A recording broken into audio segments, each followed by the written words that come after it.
Ok. Merci Seigneur pour tes grâces, merci pour ce sabbat également, merci de nous permettre d'ouvrir ta parole, de pouvoir la partager, de pouvoir être avec aussi d'autres frères et sœurs en Christ et des visiteurs sur ce réseau afin que nous puissions partager ta parole et afin que nous puissions aussi démêler la vérité du mensonge concernant ce qui est écrit dans ta parole et sur ce qui est dit de ta parole, car effectivement elle s'interprète d'elle-même et les textes sont clairs pour mettre de la clarté sur le sujet de l'état des morts, que ça puisse être fait selon ton Esprit Saint, Seigneur, par ta parole toujours, et que tu puisses être glorifié à travers l'échange que nous allons avoir avec Manu. Au nom de Jésus-Christ. Amen.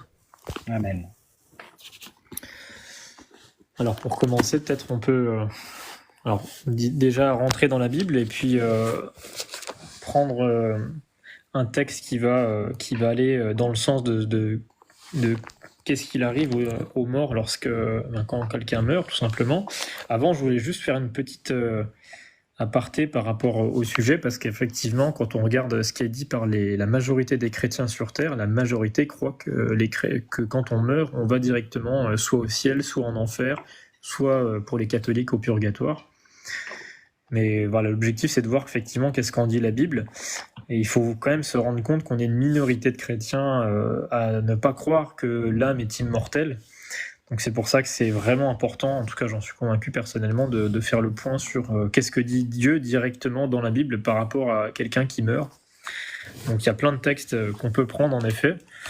Je propose qu'on puisse aller dans celui qui est le plus fort directement, c'est dans Job au chapitre 14. Ouais. Et en fait, quand on lit Job chapitre 14, le verset le plus fort pour moi, je trouve, c'est le verset 12. On peut lire du verset 10 au verset 12. Allez, je vais le lire. Job 14, versets 10 à 12. Mais l'homme meurt et il perd sa force. L'homme expire, où est-il? Les eaux des lacs s'évanouissent, les fleuves tarissent et se dessèchent. Ainsi l'homme se couche et ne se relèvera plus. Il ne se réveillera pas tant que les cieux subsisteront. Il ne sortira pas de son sommeil. Oh, si tu voulais me cacher dans le séjour des morts, m'y tenir à couvert jusqu'à ce que ta colère fût passée, et me fixer un terme auquel tu te souviendras de moi. Si l'homme, une fois mort, pouvait revivre, j'aurais de l'espoir tout le temps de mes souffrances, jusqu'à ce que mon état vînt à changer. Je crois que le texte il est assez clair. On voit bien que, surtout au verset 12, quand il écrit « Tant qu'il y aura des cieux, ils ne se réveilleront point ». On parle bien des morts au verset 12. Si l'homme se couche et il ne se relève point, tant qu'il y aura des cieux, ils ne se réveilleront point et on ne les fera pas sortir de leur sommeil. Tant que les cieux existent. Et en l'occurrence, les cieux, ils existent jusque... si on voulait prendre Jusqu'à preuve du contraire. Jusqu'à preuve du contraire, ils existent encore aujourd'hui, les cieux, effectivement. Donc ce texte-là, il est assez clair. Donc une fois qu'on part du principe que la Bible est inspirée de Dieu et qu'on prend pas des versets comme on a envie à droite à gauche et qu'on fait une soupe avec, mais qu'on prend l'intégralité des passages bibliques pour se faire une idée claire de ce que Dieu dit, eh bien, il faut prendre aussi ces passages qui sont très forts pour ne pas laisser place à d'ambiguïté sur l'état des morts finalement. Donc il y a des passages qu'on pourra prendre après, je pense que tu en as aussi en tête, qui confirment ça, mais il y en a aussi qui peuvent être un peu plus symboliques parfois, ça arrive, on a des paraboles de Jésus, notamment sur Lazare et l'homme riche, où là effectivement c'est une parabole, c'est une image, mais en l'occurrence, quand on prend des textes qui donnent directement la signification de ce que c'est que d'être mort selon Dieu, eh bien on voit que c'est littéralement le repos, l'arrêt total de vie. Donc il y a un autre texte que tu connais, je pense, d'Ecclésiaste. Oui. Que tu connais la référence ou... Ecclésiaste 9. C'est ça, Ecclésiaste 9, on peut aller dedans. Ecclésiaste chapitre 9, versets 5 à 10. Alors, Ecclésiaste. Shalom, Blessing Eliada Ministries. Shalom. Et bonjour à Esther. Et puis on avait la question par rapport au séjour des morts. Il faudra expliquer le séjour des morts parce que oui, c'est important de comprendre ça. Alors, Ecclésiaste 9. Alors, il y a deux versets, versets 5 et 6, et puis verset 10, je pense. Oui, on peut lire cela, oui. Alors, Ecclésiaste 9, versets 5 et 6. Les vivants, en effet, savent qu'ils mourront, mais les morts ne savent rien. Il n'y a pour eux plus de salaire, puisque leur mémoire est oubliée. Leur haine, leur amour et leur envie ont déjà péri. Ils n'auront plus jamais aucune part à tout ce qui se fait sous le soleil. Et puis le verset 10, donc qui est la suite, la continuité de celui de 5-6, qui est le complément. Tout ce que ta main trouve à faire avec ta force, fais-le, car il n'y a ni œuvre, ni pensée, ni science, ni sagesse dans le séjour des morts où tu vas. Voilà, dans la tombe en fait. Donc on a la réponse. On a la réponse du séjour des morts. Voilà, le séjour des morts, en fait, tout simplement, c'est la même chose que la mort, c'est la tombe. C'est ça, tout à fait. Et la réponse, elle est vraiment dans ce verset 10, puisque tout ce que ta main trouve à faire, fais selon ton pouvoir, car il n'y a ni œuvre, ni pensée, ni science, ni sagesse dans le sépulcre ou le séjour des morts, selon les traductions, où tu vas. Donc si encore on pouvait dire que on était, parce qu'il y a des textes qui sont utilisés notamment par des protestants aussi, qui prennent des textes comme dans Ézéchiel. Alors j'ai plus la référence, mais c'est dans Ézéchiel entre chapitre 14 et plus, où il est question justement comment dire, d'un endroit où on peut le retrouver juste après. D'ailleurs, ça va être intéressant de le voir, où il est question des grands de ce monde qui sont allés justement dans le sépulcre des morts et qui parlent pour dire en gros ne venez pas là où nous sommes. On va pouvoir le prendre après. Bon, c'était juste une petite parenthèse parce que là, en l'occurrence, de toute façon, on a un passage qui est clair où il est clairement donc établi que dans le séjour des morts, il n'y a même pas de pensée. Il n'y a aucune pensée. Et on sait ce qu'on a lu dans Job, au chapitre 14, où en fait, on est mort, on ne se réveille pas tant que les cieux existent. Et là, en l'occurrence, le séjour des morts, le Salomon dans Ecclésiaste va redire la même chose. On ne pense pas. On ne travaille pas, on ne réfléchit pas, il n'y a donc pas de sagesse, il n'y a pas de connaissance, c'est ce qu'il dit, il n'y a plus rien. Donc on peut même pas penser à des interprétations comme par exemple le fait qu'on puisse dire bah tiens ça c'est des personnes qui sont encore attachées à la terre. Bon, là je parle sur des interprétations que les gens du monde peuvent avoir sur qu'est-ce que c'est l'état des morts, il y a des revenants, etc. En fait, là, Salomon, il est clair, il dit qu'il n'y a pas de pensée, il n'y a aucune œuvre, il n'y a aucune réflexion. Donc il n'y a aucune émotion non plus. L'amour disparaît, il le dit aussi d'ailleurs. Alors c'est dans le verset 6 qu'on l'a lu, au verset 6, aussi leur amour, leur haine, leur envie a déjà péri, et ils n'ont plus jamais aucune part dans tout ce qui s'est fait sous le soleil. Donc il n'y a rien du tout. Donc ça veut dire que ni l'aspect émotionnel, ni l'aspect intellectuel n'existent. Il n'y a ni l'un ni l'autre. Il n'y a plus l'aspect émotionnel, ni l'aspect intellectuel. On ne peut rien placer dans la catégorie du mort, si ce n'est qu'il est au repos total. Oui, tout à fait. Il y a aussi une autre chose qui ne se fait plus dans le séjour des morts ou dans la mort, dans la tombe. Et je ne sais pas si tu avais prévu de le prendre, c'est le psaume 115, verset 17. Ah, je ne l'avais pas prévu, donc c'est bien. Une notion supplémentaire.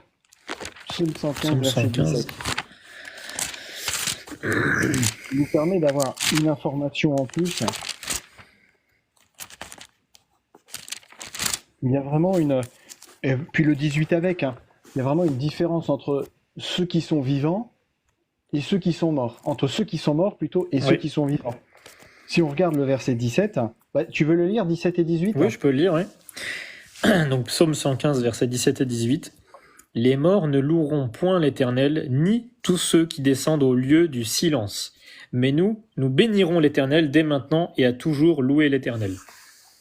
Voilà.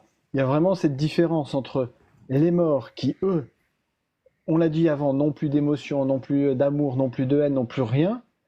Mais en plus, ils ne louent plus Dieu. Ils ne peuvent plus louer Dieu. En revanche, ceux qui louent Dieu, le texte est vraiment clair, ce sont vraiment les vivants. Tout à fait. Tout à fait. Donc là, c'est intéressant pour l'aspect de l'état des morts depuis l'Ancien Testament. Et on a des textes aussi dans le Nouveau Testament qui vont non seulement confirmer ce qu'on a déjà lu dans l'Ancien Testament, mais qui vont en plus nous donner un espoir pour ceux qui meurent en Christ, Donc de pas simplement imaginer qu'évidemment on est mort et c'est terminé pour toujours, c'est pas ça dont il est question dans la Bible, mais il y a un espoir pour ceux qui meurent en Christ, puisque Paul va justement confirmer que lorsque l'on est mort, c'est terminé, mais qu'à un moment donné, nous allons ressusciter pour la vie éternelle. C'est ce qu'on retrouve, ça c'est dans 1 Thessaloniciens, chapitre 4. Donc 1 Thessaloniciens, chapitre 4, au verset 16 à 18. Alors, avant de lire le verset 16 à 18, le verset 13, il me semble, est important pour comprendre le contexte.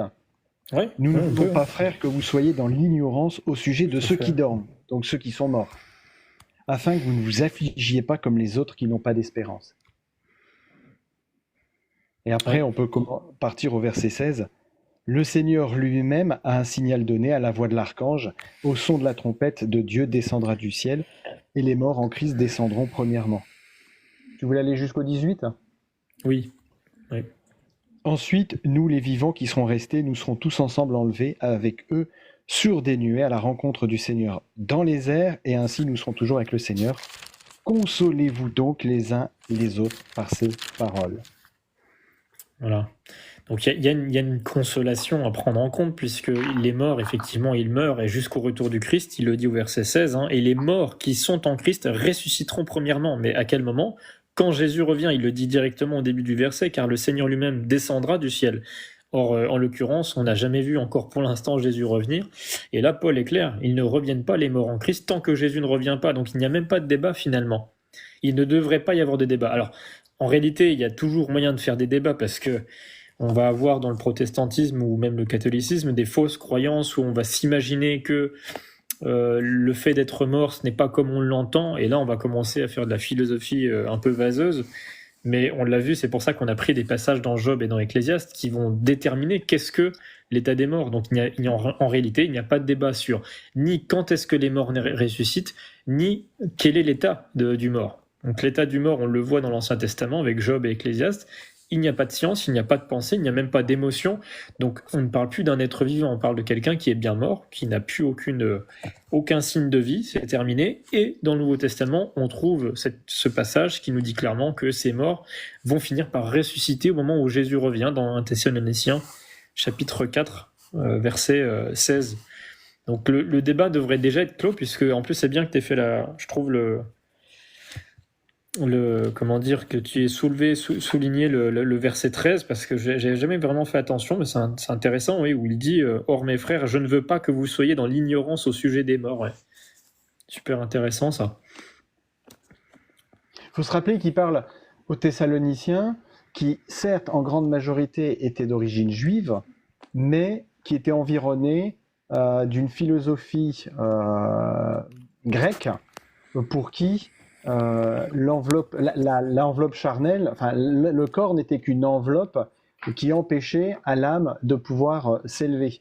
Et ils sont environnés par cette pensée platonicienne qui les a peut-être un peu perturbés, et il veut vraiment leur faire savoir que non, ce ne sont pas des entités qui errent, ils sont dans le sommeil de la mort, et leur consolation, c'est de savoir que il n'y a plus rien pour eux jusqu'à ce que Jésus revienne. Au moment où Jésus revient, ils ont la consolation. Une consolation, si je peux me permettre, qui est donnée par Apocalypse 21, verset 4. Consolation, verset 21, verset 4, où il est dit « Il essuiera toute larme de leurs yeux, la mort ne sera plus, il n'y aura plus ni deuil, ni cri, ni douleur, car les premières choses ont disparu. » La consolation, pour celui qui a un être cher, qui est décédé, qui est mort en Christ, c'est de savoir qu'entre le moment où il est décédé et le moment où Jésus revient, lui n'a aucune notion de quoi que ce soit, mais au moment où Jésus revient, cette mort qui existait n'existe plus.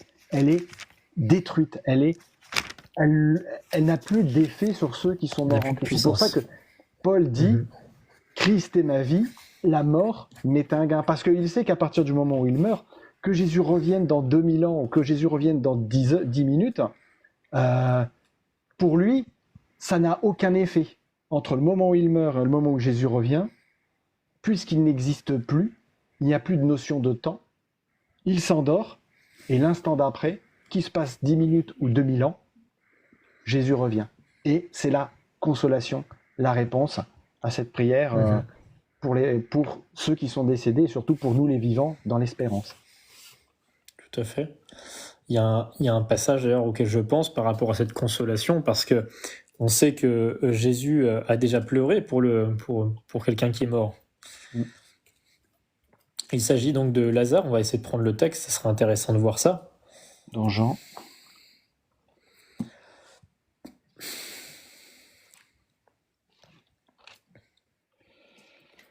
Alors.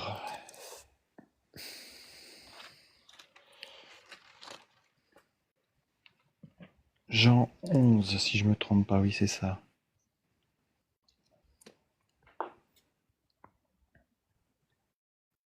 Jean 11. Après, le chapitre est assez long, donc on va peut-être pas tout prendre, mais...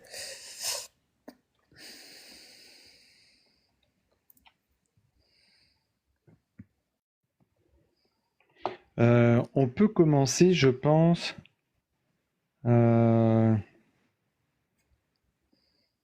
partir du verset 11 à 14. Oui, Qu'est-ce que tu en dis? oui, pourquoi pas. Alors, verset 11. Après ces paroles, il leur dit, Lazare, notre ami, dort, mais je vais le réveiller. Les disciples lui dirent, Seigneur, s'il dort, il sera guéri. Jésus avait parlé de sa mort, mais ils crurent qu'il avait parlé de l'assoupissement du sommeil. Alors Jésus leur dit ouvertement, Lazare est mort. Tu veux qu'on... Et c'est au verset, en fait, au verset 32 jusqu'au verset 35 qu'on va voir 32 à 37, que l'on voit vraiment l'émotion de Jésus par rapport à la mort de Lazare. Donc du verset 32 jusqu'au verset 37. Lorsque Marie fut arrivée là où Jésus était, et qu'elle le vit, elle tomba à ses pieds et lui dit, Seigneur, si tu eusses été ici, mon frère ne serait pas mort. Jésus, la voyant pleurer, elle et les Juifs qui étaient venus avec elle, frémit en son esprit et fut tout ému. Et il dit, où l'avez-vous mis? Seigneur, lui répondirent-ils, viens et vois. Et verset 35, Jésus pleura. Sur quoi les Juifs dirent, voyez comme il l'aimait. Et quelques-uns d'entre eux dirent, lui qui a ouvert les yeux de l'aveugle, ne pouvait-il pas faire aussi que cet homme ne mourût pas? Voilà. Donc c'est fort, pourquoi? Parce que quand on fait le parallèle avec le faux état des morts, la fausse compréhension qu'on peut avoir de l'état des morts, c'est-à-dire de s'imaginer que lorsque l'on meurt, on va quelque part, soit en enfer, soit au paradis. Là, en l'occurrence, Lazare, on imagine bien qu'il est censé aller au ciel, si on part du principe qu'il est censé aller sur l'un ou l'autre, l'une ou l'autre des destinations. Donc si on part du principe que donc Lazare qui est mort devait directement, après sa mort, aller au ciel, en l'occurrence, il n'y a aucune raison pour Jésus-Christ de pleurer à ce moment-là. Pourquoi? Parce qu'il va directement auprès du Père, il est heureux. Et Jésus dira d'ailleurs aux apôtres, là je pousse vraiment cette idée jusqu'au bout, hein, mais Jésus dira aux apôtres, vous devriez vous réjouir que je m'en vais au Père, car si je m'en vais au Père, si je ne m'en vais au Père, je ne pourrai vous envoyer le Saint-Esprit. Donc quand on va retrouver le Père, Jésus le dit clairement, on est censé être heureux d'y aller. Là en l'occurrence, Jésus il pleure. Il pleure, pourquoi? Parce que il parle bien de la mort de Lazare, il ne parle pas d'autre chose, il ne parle pas du fait que Lazare, il aille justement au ciel, au paradis, auprès du Père. Donc il pleure la mort de Lazare. Et en l'occurrence, eh bien, on voit bien que même Jésus, par cette émotion qu'il a, confirme que Lazare, il est éteint à ce moment-là, et bien qu'il va le ressusciter, au moment où il l'apprend, il est ému de compassion pour Marie, mais il est aussi ému pour Lazare. C'est pour ça que d'ailleurs il est dit au verset 36, alors tous dirent, voyez comme il l'aimait, il parle de Lazare. Donc Jésus est triste de la mort de Lazare. Comment pourrait être attristé Jésus s'il était question non pas de la mort de Lazare pour être directement ressuscité au ciel, et justement donc retrouver la vie tout de suite après sa mort? Comment Jésus pourrait être ému de tristesse concernant Lazare, s'il allait au ciel, il n'y aurait aucun intérêt à pleurer. Et au contraire, il y a des cultures sur Terre, dans différentes traditions, où les gens ils font la fête quand il y a quelqu'un qui meurt, parce qu'ils s'imaginent que justement, la personne qui vient de mourir, elle va aller au ciel, et c'est maintenant qu'elle va entamer une belle vie. Si c'était le cas, il n'y a aucune raison de pleurer pour la mort de quelqu'un. Là, on voit Jésus pleurer pour ça, et à juste titre, parce qu'effectivement, bien, quand on est mort, on l'a lu dans Ecclésiaste et Job, et bien quand on est mort, c'est terminé. D'ailleurs, ce qui est intéressant, c'est de voir la réaction de Marthe par rapport à la mort de son frère et par rapport à Jésus.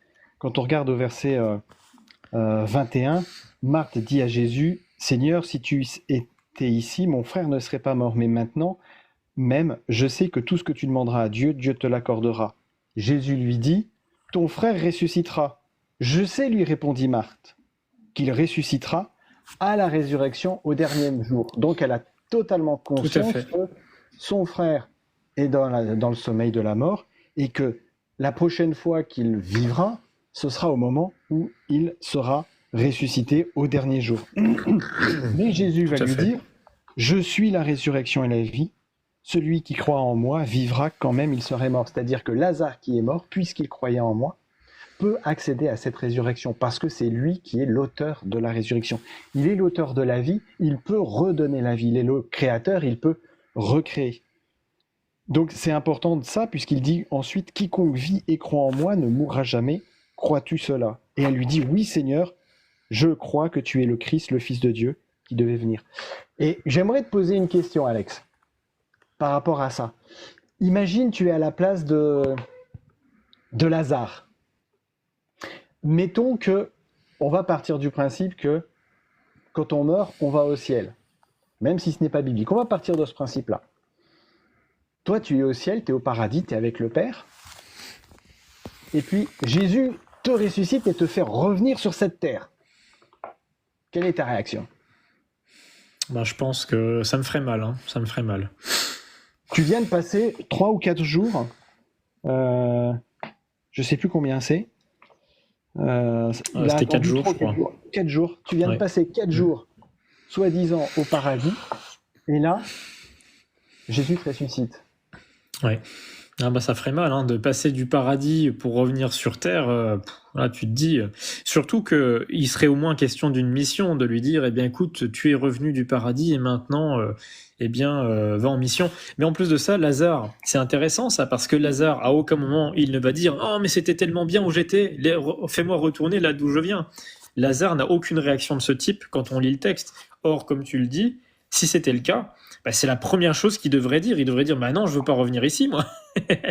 Donc voilà, je réponds rapidement parce que bon, c'est intéressant de lire les commentaires. Il y a 2 commentaires qui sont en dessous là sur le live. Donc il y a Parole de Dieu et Dan Peck. Donc Parole de Dieu nous dit, le sacrifice de Jésus n'était pas encore fait, et donc le ciel n'était pas encore ouvert. Et ensuite il y a Dan Peck qui nous dit, notre chair meurt, nous, on rentre juste chez nous, rejoindre notre Père.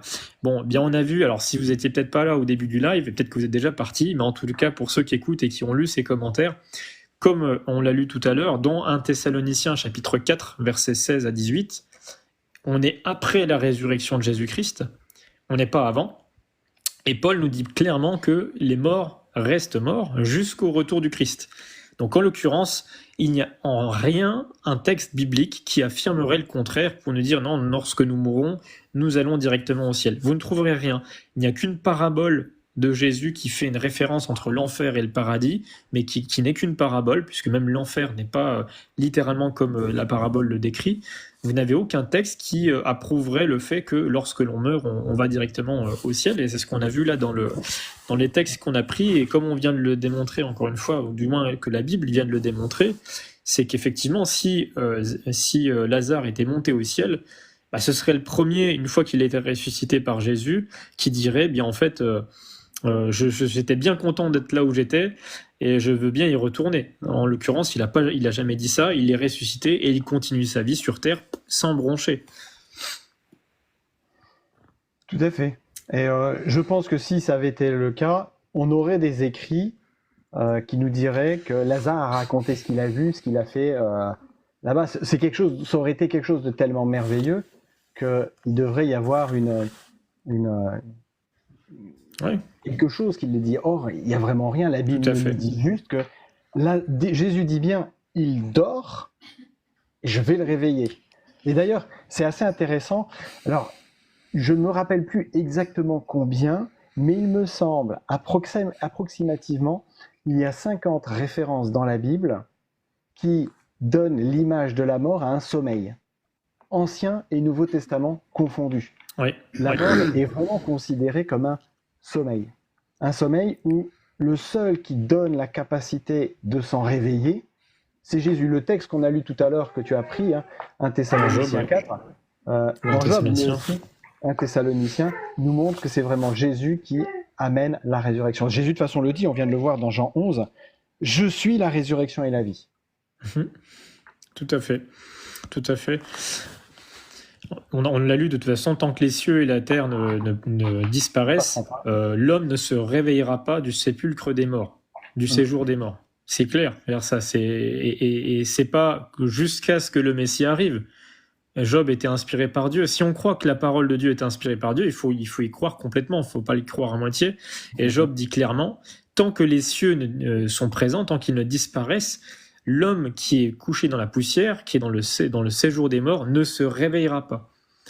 Donc encore une fois, la Bible est claire sur ce sujet. Il n'y a pas de saint quelque chose qui serait dans les cieux, à qui on puisse parler, ou qui que ce soit d'ailleurs, même qui est mentionné dans la Bible, à qui nous pourrions faire référence pour dire eh bien il est dans les cieux et on peut lui parler, puisque les seules personnes qui ont été ressuscitées et qui sont auprès de Jésus, elles sont très peu nombreuses, elles sont même notifiées dans la Bible de façon très claire. Il y a Moïse qui a été ressuscité des morts, il y a Élie qui est monté directement au ciel, et Enoch qui est monté également directement au ciel.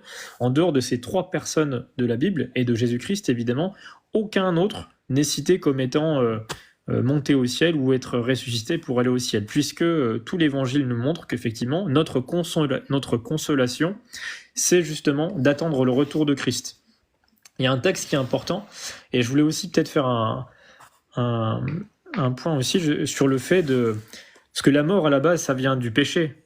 Et quand on reprend la Genèse, on peut d'ailleurs prendre Genèse chapitre 2 et chapitre 3. Et c'est très intéressant de faire le point là-dessus, parce qu'en réalité, on aime bien se rassurer en se disant on meurt jamais. Ça, c'est ce qui aime, c'est ce qu'on aime quand on pense à ça, en disant que finalement, c'est quoi le message positif qu'on a à dire? Eh bien, non, on meurt pas. En fait, on est toujours vivant, sans arrêt. C'est le fait de s'imaginer que la mort, finalement, nous, elle n'a plus aucune puissance sur nous dès maintenant. Or, la Bible, là-dessus, elle est aussi assez claire dès le début, finalement. Quand on prend donc Genèse chapitre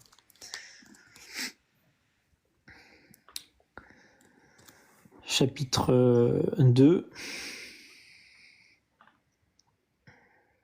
Quel verset? Alors, je suis en train de regarder, justement. Verset 17? Tac. Ou verset Oui, 7? voilà, merci. Verset 17, oui. Donc, c'est écrit, effectivement, « Mais quant à l'arbre de la connaissance du bien et du mal, tu n'en mangeras point, car au jour où tu en mangeras, certainement tu mourras. » Et c'est intéressant parce que là, Adam et Ève ont été créés, et Dieu leur dit clairement de ne pas toucher aux fruits de cet arbre de la connaissance du bien et du mal, sinon, le jour où ils en mangeront, ils mourront. Et c'est intéressant parce que on sait que dans la Bible, un jour est comme 1000 ans, et 1000 ans est comme un jour. Et on retrouve dans la Bible la généalogie bien qui suit celle de Seth et d'Adam à partir de Seth. Et on voit qu'aucun de ces hommes n'a vécu plus de 1000 ans. Le plus ancien étant Mathusalem, il a vécu 969 ans. Jamais aucun homme sur Terre n'a pu vivre à plus de 999 ans, donc c'était même 969. Et là, on parle de le jour où tu en mangeras, tu mourras. Un jour est comme 1000 ans et 1000 ans est comme un jour. Et on a beaucoup d'hommes, on le voit, avec Noé qui a vécu 950 ans, Adam qui a vécu 930 ans, Mathusalem qui a vécu 969 ans, mais aucun n'a pu vivre au-delà des 1000 ans. Et donc on parle bien aussi, on peut faire aussi le parallèle avec la séparation avec Dieu, qui peut être aussi une mort spirituelle, mais Dieu n'est pas trop ambigu non plus sur le fait que la mort dont il est question là, on le voit puisque dès le moment où Caïn va tuer Abel, il est question de la mort d'Abel. Et là, Abel est bien mort. Donc on voit bien que Dieu avait prévenu que la conséquence du péché, c'est pas la vie éternelle. La conséquence du péché, c'est la mort. Évidemment que Christ nous ressuscitera au dernier jour, c'est ce que dit Paul, mais lorsque l'on meurt, c'est la conséquence du péché, et donc il n'y a pas d'ambiguïté sur le fait que quand on a péché contre Dieu, l'âme qui pêche meurt. C'est ce qu'on retrouve dans Ézéchiel 18 d'ailleurs. On peut aussi prendre Ézéchiel 18. Puis je reviendrai sur le verset 17. Oui, bah, vas-y maintenant si tu veux. Comme ça, j'ai le temps de prendre le texte. Ce qui est intéressant en hébreu, c'est qu'il y a une emphase de la mort dans « le jour où tu en mangeras, tu mourras certainement ». En hébreu, il y a 2 fois la mort, c'est-à-dire tu mourras de mort. C'est vraiment une emphase sur le fait qu'il y a un aspect définitif à ça, c'est-à-dire tu cesseras définitivement d'exister. Et si on peut prendre une image, il faut comprendre que scientifiquement, la mort n'existe pas. Scientifiquement, la mort, c'est l'absence de vie.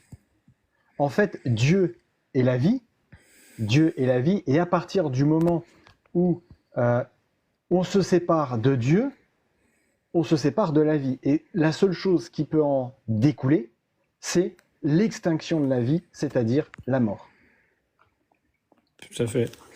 Ouais, voilà. C'est ce qu'on lit, ça rejoint aussi ce que tu viens de dire par rapport justement à l'âme qui pêche meurt. Donc dans Ézéchiel, alors je regarde juste, verset 20, chapitre 18, verset 20.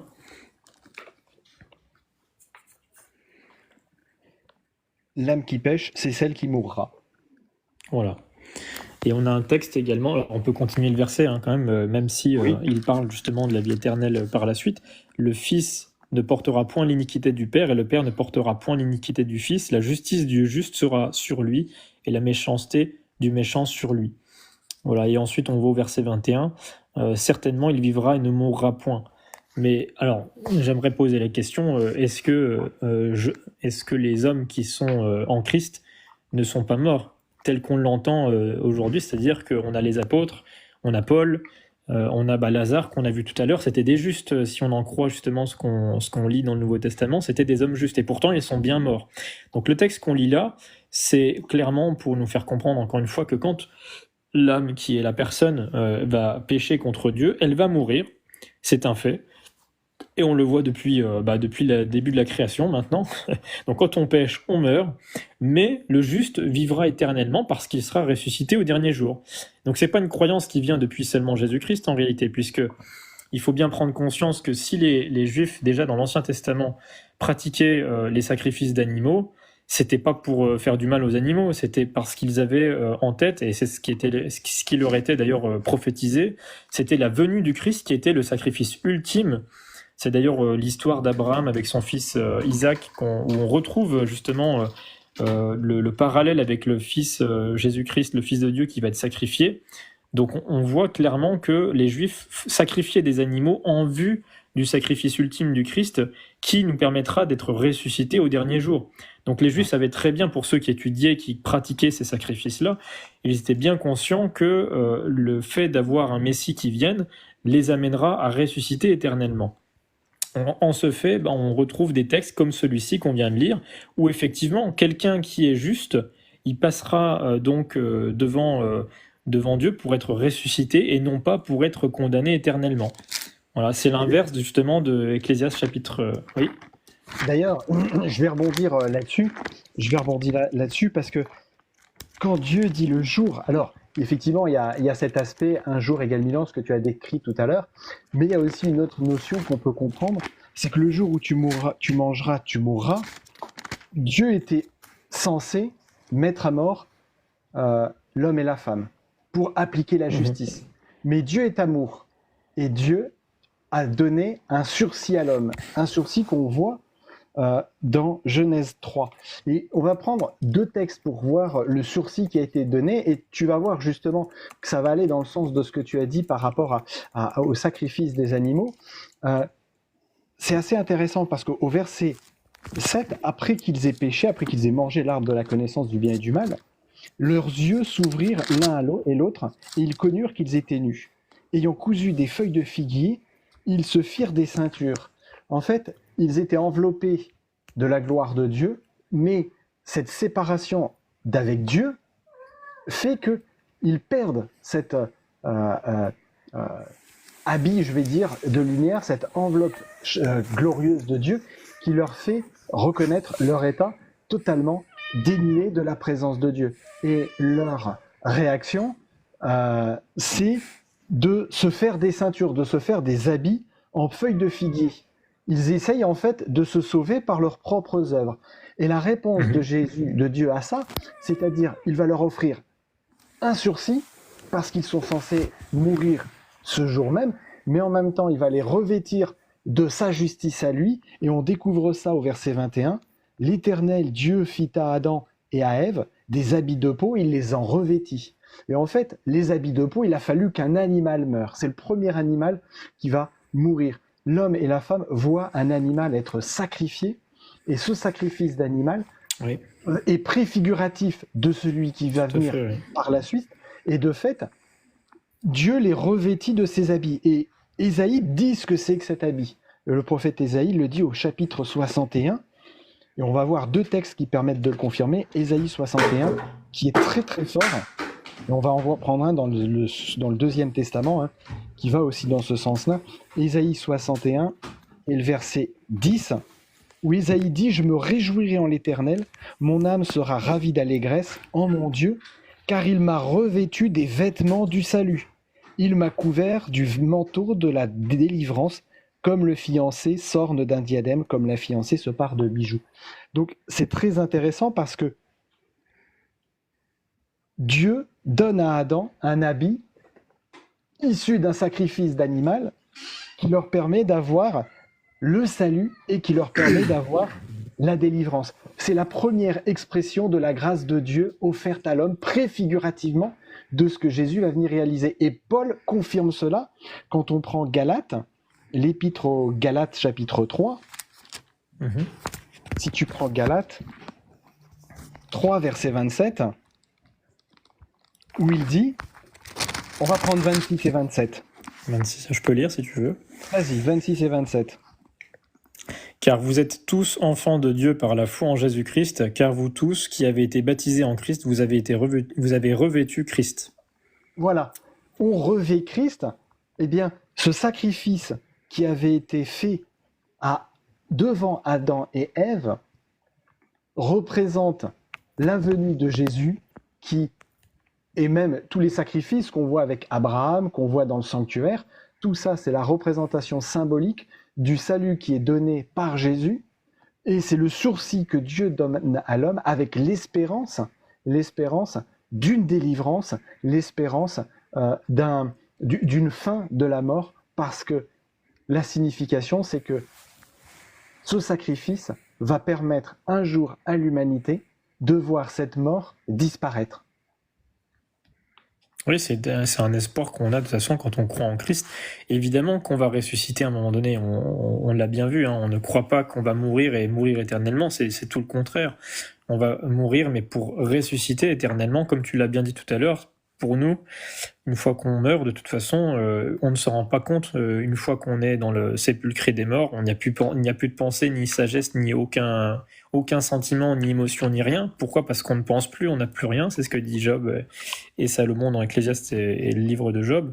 Donc tu l'as bien dit tout à l'heure, ce sera pour nous, c'est comme si le temps n'avait pas passé du tout. On se rappellera du moment où on s'est arrêté de vivre, certainement, mais au moment où on ferme les yeux, le moment d'après, pour nous, c'est quand on les ouvre devant Dieu. Donc on a cet espoir, effectivement. Et Dieu le dit d'ailleurs qu'il a vaincu la mort. Mais il n'a pas vaincu la première mort, il a vaincu la deuxième mort. Et ça, c'est un sujet aussi qui est très intéressant. Parce que Jésus, lorsqu'il meurt à la croix, il a effectivement vaincu la mort et il nous a offert la vie éternelle. Maintenant, il faut bien comprendre, Jésus nous a offert la vie éternelle, donc il nous évite la seconde mort qu'il a payée à la croix, et non pas la première mort que nous payons tous, puisque même les apôtres sont morts. Donc on voit bien que la première mort, on y passe. On y passe, et ce n'est pas quelque chose d'un peu abstrait, philosophique ou autre. On meurt bien sur terre. C'est pour ça d'ailleurs que Jésus, encore une fois, va pleurer Lazare. Or, quand il est question de la vie éternelle, on parle bien du fait de ne pas passer par la deuxième mort qui, elle, est éternelle. Ça, c'est un autre passage. Alors, je sais pas si on aura le temps de le prendre ce soir, mais c'est ce qu'on retrouve dans Apocalypse au chapitre 19. Et on voit bien qu'il fait. On peut le prendre, oui. Oui. Donc, Apocalypse chapitre 19. Ce qu'on retrouve au verset 13 au verset 12 jusqu'au verset 15. On peut lire les 4 passages là. 12 à 15. Apocalypse 19. Ouais, vas-y. 20. Et je vis aussi les morts, grands et petits, qui se tenaient devant Dieu. Et les livres furent ouverts, et un autre livre fut ouvert, celui qui est le livre de vie. Et les morts furent jugés d'après ce qui était écrit dans les livres, selon leurs œuvres. Et la mer rendit les morts qu'elle contenait. La mort et l'enfer rendirent aussi les morts qui y étaient. Et chacun fut jugé selon ses œuvres. Et la mort et l'enfer furent jetés dans l'étang de feu, c'est la seconde mort. Et quiconque ne fut pas trouvé dans le livre de vie fut jeté dans l'étang de feu. Donc on lit bien au verset 14 qu'il y a la seconde mort. La seconde mort, ce n'est pas la seconde vie éternelle. Hein. C'est souvent assez marrant de s'entendre dire qu'on va avoir la vie éternelle, soit du coup la vie éternelle pour le paradis, mais quand on dit que certains vont aller dans un enfer éternel, c'est la vie éternelle aussi. Littéralement, en tout cas, on peut parler de vie éternelle puisqu'ils vont continuer à vivre. En réalité, si on parle d'un enfer éternel, ils vont continuer à vivre éternellement, certes dans la souffrance, mais ils vivent puisqu'ils sont dans l'enfer. Donc, ils y vivent pour y souffrir. Or là, il est question de la seconde mort. Et la mort, c'est l'extinction de vie. Il n'y a plus de vie, il n'y a plus rien. Comme le disait Job ou Salomon, on n'existe plus, on ne pense plus, il n'y a plus aucune émotion, donc on n'est pas vivant. Ce serait d'ailleurs atroce de s'imaginer Dieu voir ses enfants, même s'ils se sont rebellés contre lui, être tourmentés éternellement. Voilà, ça c'est pour faire référence au verset 10 où on voit qu'il est question d'être tourmenté au siècle des siècles, mais le grec ancien nous montre qu'on peut aussi traduire par pour une longue période de temps, et pas seulement par éternellement. Donc on voit bien qu'il y aura une longue période de temps pour Satan, avant d'être totalement détruit, mais il finira par mourir. Il finira par mourir, pourquoi ? Parce qu'il n'est pas immortel. Et Jésus est bien mort pour que nous n'ayons pas à passer en tant que chrétiens par cette mort éternelle. Donc toutes les conséquences du péché qu'il paye à la croix nous évitent de passer par cette mort, nous évitent de passer par cette destruction dans l'enfer, donc de destruction éternelle, où nous ne vivrons plus. Ça, il nous l'évite parce qu'il a payé à la croix le prix du péché, et donc nous vivrons éternellement, et nous ne vivrons pas éternellement soit en enfer, soit au paradis. Si on vit éternellement, la Bible est claire, c'est uniquement avec Christ pour toujours. Ceux qui vont mourir éternellement, c'est au verset 14 du chapitre 20 qu'on le lit, ils meurent éternellement parce que c'est terminé pour eux, donc ils n'ont plus la vie éternelle. Il y a un texte que je voulais prendre juste avant qu'on puisse peut-être aller sur d'autres passages, mais qui confirme ce qu'on vient de dire là, encore une fois. C'est sur le fait que seul Dieu est immortel. Et ça, c'est ce qu'on trouve donc dans 1 Timothée, chapitre 6. On peut le lire, hein, c'est vraiment important de prendre ça en compte, parce qu'on doit prendre tous ces passages. Il y a un autre texte qui va confirmer ça aussi après, si tu veux. Ok, bien sûr, oui. Donc on peut lire à partir du verset 13 jusqu'au verset 16, si tu veux bien lire. Oui. Je vais boire un coup. 1 Timothée 6, versets 13 à 16. Je te recommande devant Dieu, qui donne la vie à toutes choses, et devant Jésus-Christ, qui fit une belle confession devant Ponce Pilate, de garder le commandement et de vivre sans tâche, sans reproche, jusqu'à l'apparition de notre Seigneur Jésus-Christ, qui manifestera en son temps le bienheureux et seul souverain, roi des rois, le Seigneur des seigneurs, qui seul possède l'immortalité, qui habite une lumière inaccessible que nul homme n'a vue ni ne peut voir, à qui appartiennent l'honneur et la puissance éternelle. Amen. Amen. C'est assez clair. Hein. Dieu seul possède l'immortalité. Donc, si Dieu seul l'immortalité, c'est-à-dire qu'il ne meurt pas. Est-ce que donc les anges vont mourir ? Bien oui, puisque c'est écrit, on l'a lu tout à l'heure dans Ézéchiel chapitre 18, verset 20, que l'âme, donc la vie, donc les anges, ils sont en vie. Hein. Ces âmes-là, ces personnes-là, ces anges déchus, qui ont péché contre Dieu, ils ont péché. Et Ézéchiel 18, verset 20 nous dit que l'âme qui pêche meurt. Donc ils ne sont pas immortels. Le seul qui est immortel, c'est Dieu. À partir du moment où Dieu seul est immortel, et que ceux qui sont des mortels, ou même des âmes qui ont été faites d'esprit à la base, comme les anges déchus, ou les anges tout court, peu importe, dès le moment où ils ont commencé à pécher, ils ne pourront pas vivre éternellement, puisque là on le lit en verset 16, seul Dieu est immortel. Donc il n'y a même pas d'ambiguïté sur est-ce que lorsque l'on meurt, on continue à vivre? Eh bien non, puisque Dieu le dit, il est le seul à ne pas pouvoir mourir. Donc si on parle bien de l'immortalité, ça veut dire que l'opposé, c'est celui qui s'éteint, qui ne vit plus, c'est l'absence de vie. Donc l'absence de vie, c'est ce qu'on retrouve dans la première et la deuxième mort, celle dont on a fait référence tout à l'heure. Et donc seuls les chrétiens qui sont morts en Christ, pour reprendre 1 Thessaloniciens 4, versets 16 à 18, seuls les chrétiens morts en Christ ressusciteront pour la vie éternelle. C'est ce que nous dit Paul. Et il y a un texte qui fait vraiment la différence entre vie éternelle et mort éternelle qu'on peut trouver, c'est Romains 6, 23. Romains 6, 23, si tu peux le prendre. Oui. Où on voit vraiment l'opposition entre vie éternelle et mort éternelle. Et comment la vie éternelle, qui ne vient que de Dieu, s'obtient par Jésus-Christ. Si tu veux le lire. Oui. Donc verset 23, chapitre 6 de Romains 6, 23. Car le salaire du péché, c'est la mort. Mais le don de Dieu, c'est la vie éternelle en Jésus-Christ notre Seigneur. Voilà. Et on voit vraiment dans ce verset une opposition entre deux choses, deux possibilités pour l'homme. On voit dans le Deutéronome, il est dit « Je place devant toi la vie et la mort, le bien et le mal, choisis la vie afin que tu vives. » Et on retrouve cette même notion ici. Le péché amène à la mort, par opposition au don gratuit qui est la vie éternelle, que l'on reçoit par Jésus-Christ. Donc l'opposition à la vie éternelle, c'est la mort éternelle. Le salaire du péché, c'est la mort éternelle. Et Dieu, lui, nous donne par Jésus-Christ cette vie éternelle qui ne s'obtient que par lui, parce que c'est lui qui l'a vaincu. Et comme tu l'as dit, puisque lui est le seul à posséder l'immortalité, il est le seul à pouvoir la transmettre, la donner à ceux qui veulent accepter Jésus comme leur sauveur. Tout à fait. Alors j'aurais un petit jeu d'ailleurs, un petit jeu, on va dire une devinette pour ceux qui nous écoutent. Ça pourrait être sympa d'avoir aussi un peu leur intervention, puisqu'il y a beaucoup qui commentent quand même.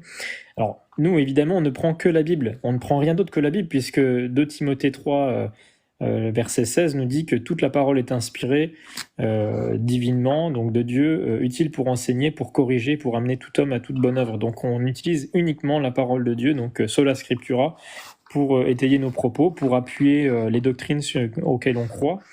Alors la question que j'aimerais vous poser, c'est la suivante. Est-ce que vous seriez capable dans la Bible, alors vous essayez dans les commentaires si vous avez l'occasion d'avoir une Bible devant vous, ou même l'ordinateur, ou le téléphone, de trouver un seul verset qui montrerait que l'homme est capable, donc une fois qu'il est mort, d'intervenir avec les vivants. Ou d'intervenir avec même ceux qui sont dans le ciel. C'est-à-dire qu'une fois qu'on est mort, essayez de trouver un verset, si vous en avez un, parce qu'on aime étudier la Bible, vraiment, qui pourrait prouver comme quoi lorsque nous sommes morts, nous sommes en réalité encore vivants. Donner un exemple de quelqu'un qui serait mort, qui n'a pas été ressuscité, littéralement comme le dit la parole pour certains d'entre eux. Donc un homme qui est mort et qui serait aujourd'hui encore actif selon la parole de Dieu. Donc un homme comme, on va prendre Pierre, par exemple, l'apôtre Pierre, un texte qui nous dirait comme quoi Pierre, bien qu'il soit mort, il était encore vivant et il faisait telle action, ou même dans le ciel, voilà, qu'il y ait une action d'un des personnages de la Bible qui soit mort et qui soit encore actif après sa mort, sans que Jésus-Christ dise littéralement qu'il l'a ressuscité, évidemment. Donc, alors on peut continuer à échanger, mais si vous avez un verset... Alors Esther nous dit « Il n'existe aucun passage de ce que vous dites là ». Alors, effectivement, moi c'est ce que je crois, mais c'est une question intéressante. Pourquoi ? Ah, oui Manu. Il y a un petit truc que je voudrais rajouter par rapport à ce qui a été dit un peu plus haut. Alors j'essaie de le retrouver parce qu'il y avait pas mal de commentaires. Je ne crois pas que nous sommes nés du péché. Et c'est assez intéressant parce que David, dans un psaume, il va répondre à cette question. Il va répondre à cette question, c'est le psaume 51 et le verset 7, où il dit « Voici, je suis né dans l'iniquité, ma mère m'a conçu dans le péché ». C'est assez intéressant parce que dans la Genèse, chapitre 5, on trouve deux choses qui sont assez opposées l'une avec l'autre. Genèse chapitre 5 au verset 1, il est écrit « Voici le livre de la postérité d'Adam. Lorsque Dieu créa l'homme, il le fit à la ressemblance de Dieu, c'est-à-dire sans péché. Il le fit à la ressemblance de Dieu. » Mais il y a un petit changement au verset 3. Adam, âgé de 130 ans, engendra un fils à sa ressemblance, selon son image et lui donna le nom de Seth. Le fils d'Adam, Seth, ne se retrouve plus à l'image de Dieu, il se retrouve à l'image d'Adam. Adam, porteur du péché, fait un enfant à son image qui lui-même est porteur du péché.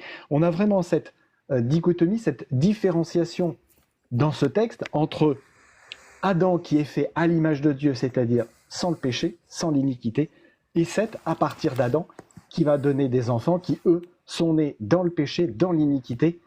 Il n'y a plus de « moi personnellement, je n'ai pas été fait à l'image de Dieu ». Mon ancêtre Adam a été fait à l'image de Dieu, mais à cause du péché, je suis à l'image d'Adam pécheur. Voilà pour la petite réponse par rapport à Lambeau qui disait ça. Et d'ailleurs, on voit bien de toute façon que Adam, comme les autres, sont morts, encore une fois, alors que, comme tu l'as dit tout à l'heure, il croyait déjà dans le Messie, puisque les sacrifices des animaux, pour répondre à un autre commentaire, ne sont pas faits à l'honneur de Dieu. Je vois pas en quoi Dieu est honoré qu'on sacrifie un animal en soi. C'est pas un honneur, mais c'est en honneur de Jésus-Christ plutôt, qui lui va donner de sa vie en sacrifice pour le salut de l'humanité. Mais c'est uniquement tous ces sacrifices d'animaux qui ont eu lieu dans l'Ancien Testament, c'est uniquement justement dans l'idée que il savait, il croyait, il montrait, il manifestait dans ces sacrifices qu'il croyait dans la venue du Messie pour les sauver de leurs iniquités. Autrement, et là c'est assez clair, on dit souvent que effectivement avant nous étions, alors c'est écrit, nous étions sous la loi et maintenant nous ne sommes plus sous la loi, mais il faut bien comprendre, c'est un autre sujet maintenant. Les Juifs qui étaient du temps d'avant Jésus-Christ n'étaient pas sous la loi comme on peut l'entendre, c'est-à-dire qu'ils étaient sauvés par la loi. On n'a jamais été sauvés par la loi. La loi n'est pas là pour nous sauver, et c'est d'ailleurs Paul qui nous le dira dans Éphésiens chapitre 2, versets 10 à 12, où on comprend qu'effectivement, en fait, on est sauvé uniquement par la grâce en Jésus-Christ, et l'observation des commandements de Dieu, des 10 commandements, ne nous permettent pas d'obtenir le salut, mais de ne pas être justement détruits par l'Éternel, parce que nous aurions violé ces commandements sans repentance. Or, les Juifs ont bien montré qu'ils n'étaient pas capables de garder les commandements de Dieu, la loi des 10 commandements, ils n'en étaient pas capables, et c'est pour cette raison qu'ils devaient opérer des sacrifices, parce que s'ils s'appuyaient sur leur propre justice, ils étaient incapables d'aller au ciel. Donc ce n'était toujours pas, même à l'époque des Juifs, on ne parlait pas du salut par les œuvres. Ils devaient forcément croire dans la venue du Messie, et les 10 commandements qu'ils devaient et que nous devons observer n'est pas là pour nous dire, bien, c'est bien, du coup, vous aviez observé mes commandements et vous êtes sauvés. Non, c'est que nous le faisons par amour pour Dieu, pour ne pas justement être écartés du salut que nous avons obtenu gratuitement en Jésus-Christ. En l'occurrence, le salut donc qui ne vient pas par les œuvres, il l'est uniquement par grâce en Jésus-Christ, et les chrétiens n'ont rien inventé. Les Juifs croyaient déjà. C'est pour ça d'ailleurs que beaucoup de Juifs à l'époque de Jésus ont quand même très vite suivi le Christ parce qu'ils l'attendaient.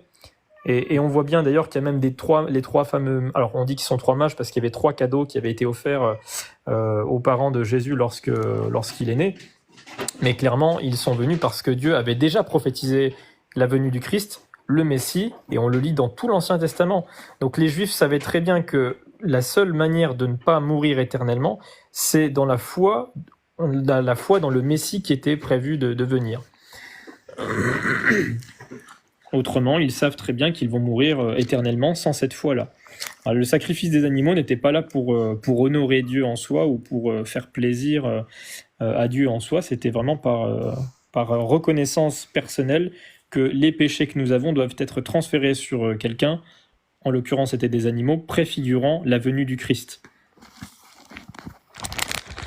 Et Adam a commencé. Le premier, Adam a dû commencer à opérer ses sacrifices. Adam a d'ailleurs commencé. Les 10 commandements qu'on doit observer en tant que chrétien ne sont pas venus non plus au temps de Moïse seulement, puisque Adam devait opérer les sacrifices à son époque, mais aussi, et on le voit avec Abel et Caïn, puisque Caïn étant jaloux du sacrifice d'Abel et de la bénédiction que Abel va recevoir, Caïn va justement tuer son frère. Et là, Abel va bien mourir, encore une fois. Mais on voit aussi qu'ils observaient le sabbat, puisque il est écrit que lorsque Dieu s'est reposé le 7e jour, eh bien, sa création aussi s'est reposée le 7e jour, et tous les prophètes vont le mentionner. Donc les commandements de Dieu ne sont jamais là pour nous dire, bien, par les œuvres, vous ne mourrez pas, mais c'est plutôt pour dire que puisque nous avons péché contre sa loi, Nous devons comprendre que nous avons besoin de quelqu'un pour nous sauver de la mort éternelle, mais la loi de Dieu ne change pas. Et en attendant, c'est bien parce que nous avons violé sa loi que nous mourrons. Ça, c'est le péché, c'est ça. Hein. Le péché, c'est le fait d'aller à l'encontre de la loi de Dieu. Et pour revenir sur ce que tu disais par rapport à l'attente du Messie d'Adam et Ève, il y a un texte très intéressant. C'est dans Genèse 4, verset 1. Genèse 4, verset 1, où il est dit « Adam connut Ève, sa femme, elle conçut, enfanta Caïn, et elle dit « J'ai formé un homme avec l'aide de l'Éternel. » Alors, ce texte est relativement mal traduit en français. Quand on l'étudie l'hébreu, littéralement en hébreu, on pourrait dire « J'ai formé un homme, l'Éternel » ou alors « J'ai formé l'Éternel lui-même ». Donc en fait, Adam et Ève ont appelé Caïn de ce nom-là parce qu'ils étaient dans l'attente du Messie. Ils étaient dans l'attente de la venue en chair de Dieu. C'est pour ça que le premier enfant qui va naître va s'appeler de cette manière-là. Leur deuxième enfant, ils vont l'appeler Abel. Abel, ça veut dire vapeur. Il y a vraiment une différence entre Caïn qui est « j'ai formé Dieu, j'ai formé l'Éternel, j'ai donné vie à Dieu fait homme » et l'autre qui est la vapeur, qui ne représente aucun intérêt dans le salut de l'humanité. Et il y avait vraiment cette compréhension d'Adam et d'Ève de savoir que la promesse qui avait été donnée qu'un sauveur allait venir les sauver, c'était vraiment Dieu qui allait prendre forme humaine pour le salut de l'humanité. Et le sacrifice qui était décrit juste avant était la préfiguration de celui-ci. Sauf qu'Adam et Ève pensaient que le premier enfant qui allait naître allait être ce Messie, allait être ce sauveur. Alors que finalement, ils ont dû attendre plus longtemps. Adam et Ève, ils sont morts, ils n'ont pas pu voir la venue de Jésus, mais pour eux, il y avait cette certitude que le Messie allait venir et que c'était Dieu fait homme.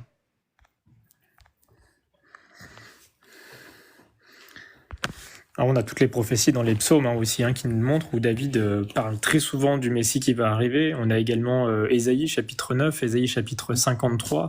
Donc les Juifs n'ont jamais été sous la loi pour dire que nous ne mourrons pas et nous serons éternellement vivants parce que nous avons gardé la loi. Ils devaient forcément croire dans le Messie. Et c'est pour ça d'ailleurs, parce qu'ils ne l'ont pas reçu, qu'ils n'ont pas reçu non plus le salut, par conséquent également. Donc voilà, donc c'est vrai que sur l'état des morts, on a beaucoup de passages, on a eu l'occasion d'en prendre en tout cas plusieurs, qui concernent autant ce que disaient les prophètes dans l'Ancien Testament que dans le Nouveau Testament, et ils ne se contredisent pas, ni l'un ni l'autre, aucun des prophètes ou des apôtres ne se sont contredits dans ce qu'ils ont dit sur l'état des morts, mais en réalité, notre consolation, elle est vraiment dans le fait que bientôt Jésus va revenir pour ressusciter tous ceux qui sont morts en Christ. Et c'est un vrai soulagement de le savoir, puisque, encore une fois, moi ça me plairait pas personnellement d'être vivant et de voir la souffrance sur terre. J'y vois pas trop d'intérêt. Donc la Bible nous montre à quel point Dieu prend soin de ses enfants. La souffrance qu'on vit sur terre, voilà, c'est déjà quelque chose d'assez lourd. Donc de continuer à vivre et voir ça, je vois pas dans quel intérêt ça pourrait nous être utile de faire ça. Et par rapport à la mort et à l'immortalité, il y a un texte très intéressant que nous dit David dans un psaume. Il me semble que c'est David. Oui. Non, c'est Asaph, autant pour moi. Le psaume 78, où dans ce psaume, on voit à un moment donné que Asaph rappelle l'histoire du peuple d'Israël et surtout des Égyptiens.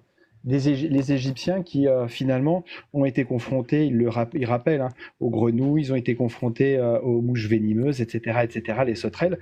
Et au verset 50, il parle de comment, on va dire même à partir du verset 49, donc il s'agit de Dieu. Il lança contre eux, donc contre les Égyptiens, son ardente colère, la fureur, la rage, la détresse, une troupe de messagers de malheur. Il donna libre cours à sa colère, il ne sauva pas leur âme de la mort, il livra leur vie à la mortalité. Donc on voit dans ce passage que notre être n'est pas immortel, que notre âme n'est pas immortelle, mais que nous sommes mortels et que la définition de notre existence, c'est vraiment une vie qui, à un moment donné, s'arrête. Et puisqu'elle est mortelle et qu'elle n'est pas immortelle, ça confirme ce qu'on disait tout à l'heure, que le seul qui donne l'immortalité, ça reste Jésus, et que par opposition à la vie immortelle que donne Jésus, eh bien celui qui ne reçoit pas Jésus a l'opposé de la vie éternelle, qui est la mort éternelle. Tout à fait. Et sinon, aucun intérêt de parler du salut. Si on ne devait pas mourir éternellement, ou mourir tout simplement, eh bien en fait, pourquoi il y aurait un salut? Le salut, c'est vraiment pour nous donner la vie éternelle. Donc on voit bien qu'il est question de nous sauver éternellement. Mais Jésus, encore une fois, nous parlait vraiment du fait de nous sauver éternellement, de nous sauver de la deuxième mort, la mort éternelle. La première mort, on voit bien qu'on y passe. Et ça, autant dans l'Ancien que dans le Nouveau Testament. On a aussi d'ailleurs l'histoire dans Actes chapitre 5, qu'on peut prendre aussi sur Ananias et Saphira. Alors je crois que c'est Acte 5, de mémoire. Oui, c'est ça. Puisque là, on est dans le Nouveau Testament, on est face à des gens qui se disent en tout cas chrétiens.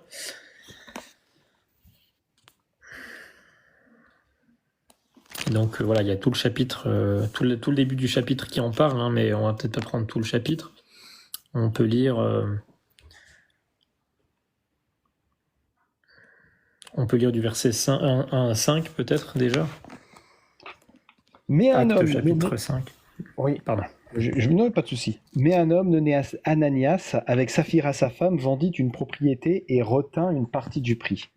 Sa femme, le sachant, puis il apporta le reste et le déposa aux pieds des apôtres. Pierre lui dit, Ananias, pourquoi Satan a-t-il rempli ton cœur au point que tu mentes au Saint-Esprit et que tu aies retenu une partie du prix du champ? S'il n'eût pas été vendu, ne te restait-il pas? Et après qu'il ait été vendu, le prix n'était-il pas à ta disposition? Comment, as-tu pu mettre en ton cœur un pareil dessein? Ce n'est pas à des hommes que tu as menti, mais à Dieu. Ananias, entendant ces paroles, tomba et expira. Une grande crainte saisit tous les auditeurs. Voilà. D'ailleurs, c'est important, verset 5, il est écrit... Alors moi, j'ai une version qui est traduite de la façon suivante. Ananias, à l'entendu de ces paroles, tomba et rendit l'esprit. Tu as rendu l'esprit, toi aussi? Ou mourra, ou expira. Expira, oui. Bon, expira, c'est comme quand Jésus expira à la croix, où là, en l'occurrence, rendit l'esprit. Donc on voit bien qu'il le rend, hein, il le garde pas, l'esprit. Donc c'est pas un esprit qui divague et qui va quelque part, et c'est toujours Ananias qui est vivant. Non, il meurt. Il meurt. Donc on voit bien que même dans le Nouveau Testament, des chrétiens qui, là, en l'occurrence, ont péché contre Dieu ouvertement et contre même le Saint-Esprit, donc c'est-à-dire que dans leur cœur même, ils ont voulu mentir à Dieu, ce qui est impossible, voilà, et ce qui est complètement aberrant, eh bien on voit qu'ils ont été à l'encontre même de leur conscience, du Saint-Esprit qui travaille dans leur cœur, et ils vont payer de leur vie, non seulement Ananias, mais sa femme aussi, Saphira, par la suite, dans les versets qui suivent.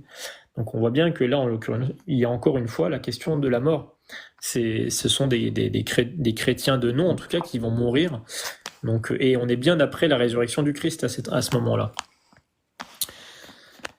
Au verset 10, hein, pareil pour Saphira, au même instant, elle tomba à ses pieds et expira. Et les jeunes gens étant entrés, la trouvèrent morte. Et l'ayant emportée, ils l'ensevelirent auprès de son mari. D'ailleurs, au verset 11, on voit que ça donnait une grande crainte à toute l'Église et à tous ceux qui en entendirent parler. Et parce qu'on est toujours dans le même processus, même après la résurrection de Jésus-Christ, même après qu'il ait accompli la loi à la croix, il n'a pas changé la loi. C'est ce qu'il dit dans Matthieu chapitre 5.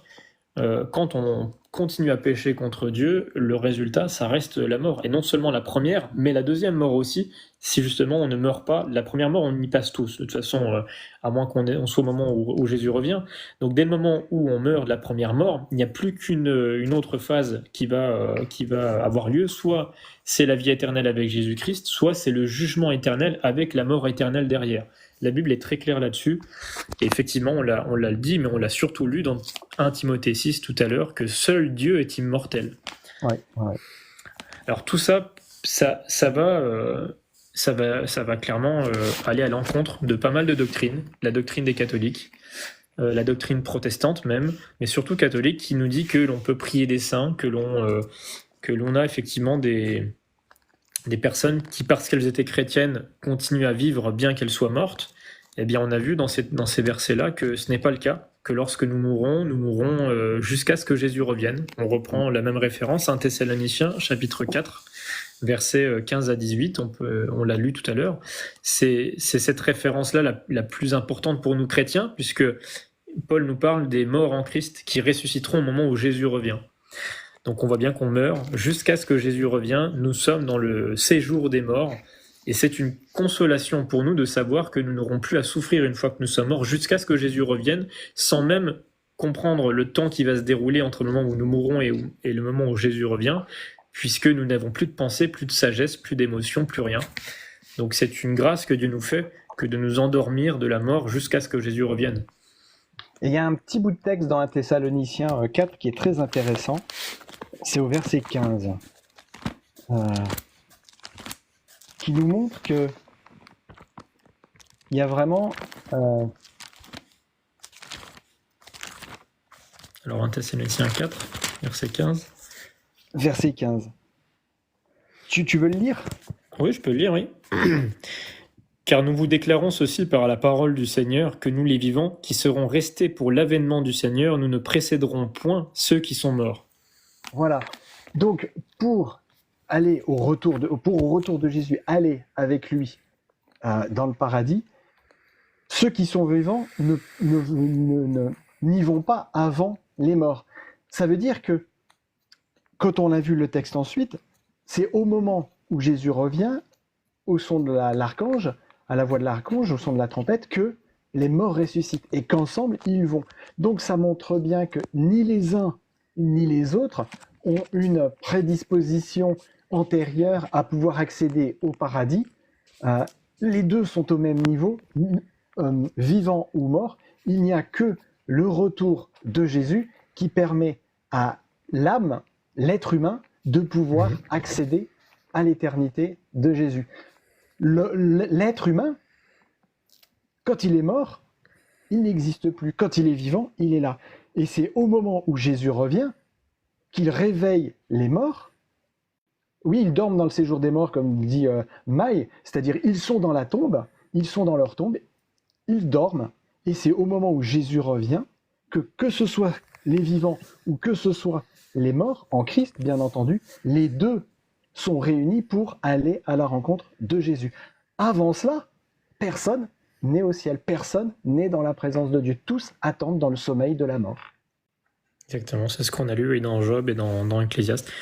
Si c'était le contraire, ça voudrait aussi dire que Dieu n'a pas de pouvoir sur nous finalement. Que finalement, alors, tiens, nous sommes... Lis le petit commentaire de Capitaine de la Foi, c'est un thème qu'on n'a pas abordé tout à l'heure.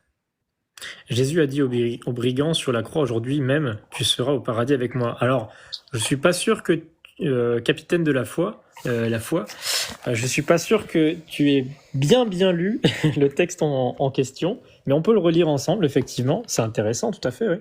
Donc on peut y aller. Alors, la référence... Donc, on l'a dans Matthieu 27, certainement. Dans Luc. Il y a Luc 23, Luc, oui. 43. Luc 23. Tu peux le lire si tu veux. Mais après... Luc 23, verset 43, Jésus lui répondit, « Je te le dis en vérité aujourd'hui, tu seras avec moi dans le paradis. » Alors, il faut bien prendre un point en compte, capitaine la foi, c'est que dans le grec ancien, il n'y a pas de ponctuation. Voilà, virgule, point, virgule, etc., tréma.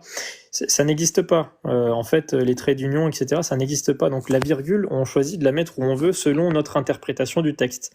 Là, en l'occurrence, donc on peut très bien lire et traduire comme on l'a envie, c'est-à-dire comme on l'a dans beaucoup de versions bibliques. Je te le dis en vérité, tu seras aujourd'hui avec moi dans le paradis. Ça, c'est une traduction selon l'interprétation qu'on a du texte. Mais on peut aussi le traduire, et c'est comme ça qu'on le comprend, nous personnellement. Jésus lui dit, et c'est ce que Manu a lu, « Je te le dis en vérité aujourd'hui, tu seras avec moi dans le paradis. » Donc c'est-à-dire que Jésus lui affirme dès maintenant, il a l'espoir qu'en mourant, le brigand sur la croix, il sait dès maintenant qu'il sera avec Jésus-Christ lors de son retour.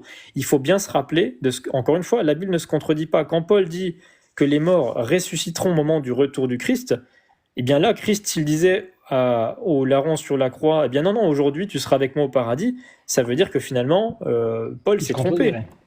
Ah, et Paul a dit n'importe quoi, donc ça veut dire que Paul, en fait, il n'était pas inspiré par Dieu, puisque Paul nous dit clairement que Jésus, quand il revient, seulement quand il revient, les morts en Christ ressusciteront. Donc là, en gros, Paul ne serait pas inspiré de dire ça.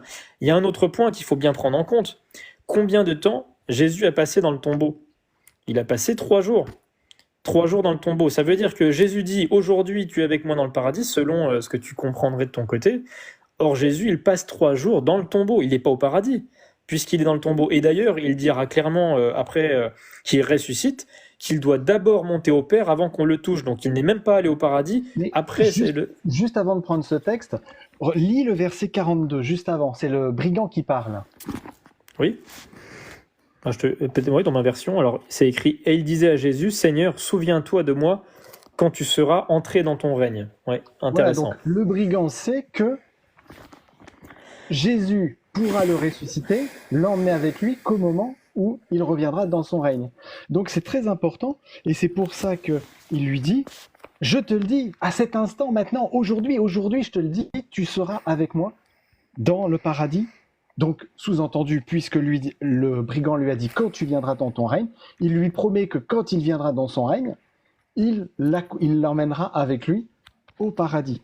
Et le verset que tu viens de citer et qu'on va lire, c'est dans Jean 20, 17, qui a été proposé par Philippe tout à l'heure sur TikTok, et qui est important, c'est que si Jésus était allé voir son Père, et si il promet à ce brigand qu'aujourd'hui même, il serait avec lui au paradis, alors il a menti à quelqu'un d'autre. Il aurait menti à Marie. Si on lit, vas-y, lis Jean 20, 17. Oui. Jésus lui dit, ne me touche point, car je ne suis pas encore monté vers mon Père. Mais va vers mes frères et dis-leur que je monte vers mon Père et votre Père, vers mon Dieu et vers votre Dieu. Alors, soit Jésus a menti au brigand, tout à fait. En lui faisant croire qu'il serait avec lui au paradis, soit il a menti à Marie en lui disant qu'il n'était pas encore monté vers son Père. Parce que s'il n'est pas monté vers son Père, c'est-à-dire qu'il n'est pas encore monté au paradis. Et s'il n'est pas encore monté au paradis, eh bien, à ce moment-là, il n'a pas pu monter directement avec le brigand. Tout à fait. Encore une fois, de toute façon, on a bien vu dans tous ces textes-là, il n'y a pas d'ambiguïté en réalité. On le voit dans l'Ancien, dans le Nouveau Testament, c'est assez clair. Les morts sont bien morts, ils ne sont pas quelque part en train de bouger, de penser, puisque tout nous dit le contraire dans la Bible, encore une fois, uniquement dans la Bible. Et donc, on a cet espoir que quand Jésus revient, et d'ailleurs, c'est Sasa Princesse qui nous rappelle ce passage qu'on a pris tout à l'heure, qui est un des plus importants, encore une fois, 1 Thessaloniciens, chapitre 4, verset 16, qu'on a lu au début de ce live, où on voit effectivement que Paul dit clairement que quand Jésus revient, les morts seulement à ce moment-là ressusciteront. La Bible ne se contredit pas. Si on part du principe que la Bible ne se contredit pas, on ne peut pas prendre un verset et dire non, finalement, les morts en Christ ressuscitent juste après leur mort, puisque ça voudrait dire qu'on éteint complètement la crédibilité des autres passages qui sont dans la Bible. Et c'est ça, il faut vraiment s'en rendre compte, les amis, pour ceux qui écoutent le live. Si on part du principe que les morts ne meurent pas vraiment, eh bien, l'Ancien et le Nouveau Testament seraient contradictoires avec ce qu'on penserait à ce moment-là. Parce que l'Ancien et le Nouveau Testament vont dans le même sens. Dans le sens de dire, lorsque nous mourrons, nous sommes dans la poussière jusqu'au retour du Christ. Il n'y a pas de contradiction. Ce sont des interprétations qui ne viennent pas de la Bible. Le fait de dire que lorsque l'on meurt, on ressuscite tout de suite, soit pour l'enfer, le purgatoire ou le paradis, il faut bien prendre quelque chose en compte aussi. Alors là, je sors un peu du contexte biblique. On va parler de versets pour le coup, mais de quelque chose qui est quand même réel. C'est que quasiment toutes les religions du monde croient dans l'enfer éternel ou dans le paradis. Je prends l'exemple de l'islam, du bouddhisme et de plein d'autres plus ou moins grandes religions. Eh bien, il est toujours question d'avoir un enfer éternel ou un paradis éternel. Mais on voit bien que la question de l'âme immortelle, c'est quelque chose qui travaille l'esprit, qu'on soit chrétien ou pas chrétien. Donc il faut bien se prendre aussi en compte que Satan est bien présent. D'ailleurs, on le lit aussi dans le livre aux Thessaloniciens, où Paul préviendra les chrétiens que Satan va amener des tromperies dans l'Église aussi. Ces tromperies-là, elles sont là pourquoi ? Pour qu'on s'éloigne de Dieu, pour qu'on n'aille pas vers le vrai Dieu, mais qu'on aille plutôt vers lui, Satan, pour lui rendre hommage, lui rendre gloire, lui rendre une forme d'adoration. Et lorsque l'on s'imagine, lorsque l'on prêche même que l'âme est immortelle, je parle encore une fois de l'homme, hein, lorsqu'on prêche que l'homme est immortel, parce que c'est ça que ça veut dire, hein, si on dit que lorsque l'on meurt, eh bien finalement on ne meurt pas, ça veut dire que l'homme est immortel. Si on dit ça, eh bien on blasphème, on insulte Dieu, qui lui nous dit non, seul Dieu est immortel. Donc c'est une tromperie de Satan qui ne vient pas de la Bible, encore une fois, et c'est pour ça tout à l'heure que j'ai posé la question, montrez-moi, ou montrez-nous, on est plusieurs d'ailleurs, on n'est pas que Manu et moi, on est plusieurs, montrez-nous dans les commentaires un seul passage où l'on voit effectivement que quelqu'un qui est mort, maintenant, eh bien, il est encore en vie, et finalement, il va faire telle action, soit sur terre dans le Nouveau Testament, ou soit dans le ciel, sans que Jésus-Christ l'ait ressuscité. J'aimerais bien voir un passage qui nous le montre, mais il n'y en a pas, vous n'en trouverez pas. Alors, Apocalypse 20-12, puisqu'il a été proposé par Capitaine de la Foi, fait référence, on en a parlé tout à l'heure avant que tu arrives, fait référence à ce qui se passe lorsque, après le retour de Jésus, à la fin de la dernière phase de jugement, tous les morts non élus sont ressuscités pour recevoir leur dernière, rétribution. Donc, on en avait parlé tout à l'heure. On peut le reprendre, hein, si tu veux réexpliquer ça, Alexandre, tu l'avais très bien expliqué. Oui, je suis devant. Donc Apocalypse chapitre 20, verset 12, et on va lire jusqu'au verset 15, parce qu'il faut toujours prendre le contexte.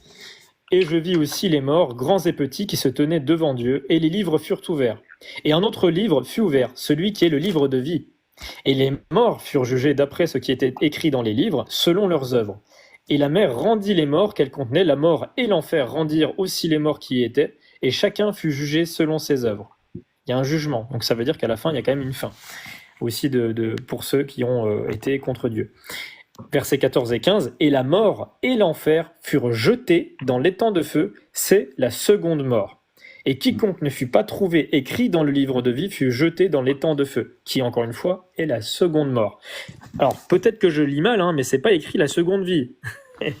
C'est écrit la seconde mort. Donc ça veut bien dire que ceux qui sont morts de la première mort et qui maintenant sont ressuscités pour passer devant le tribunal de Dieu, pour être jugés, selon les livres qui étaient ouverts, ils sont jugés pour être finalement détruits et pour mourir à nouveau, il faut le dire, mais pour mourir cette fois-ci éternellement, puisqu'il n'y a plus aucune résurrection après celle-ci.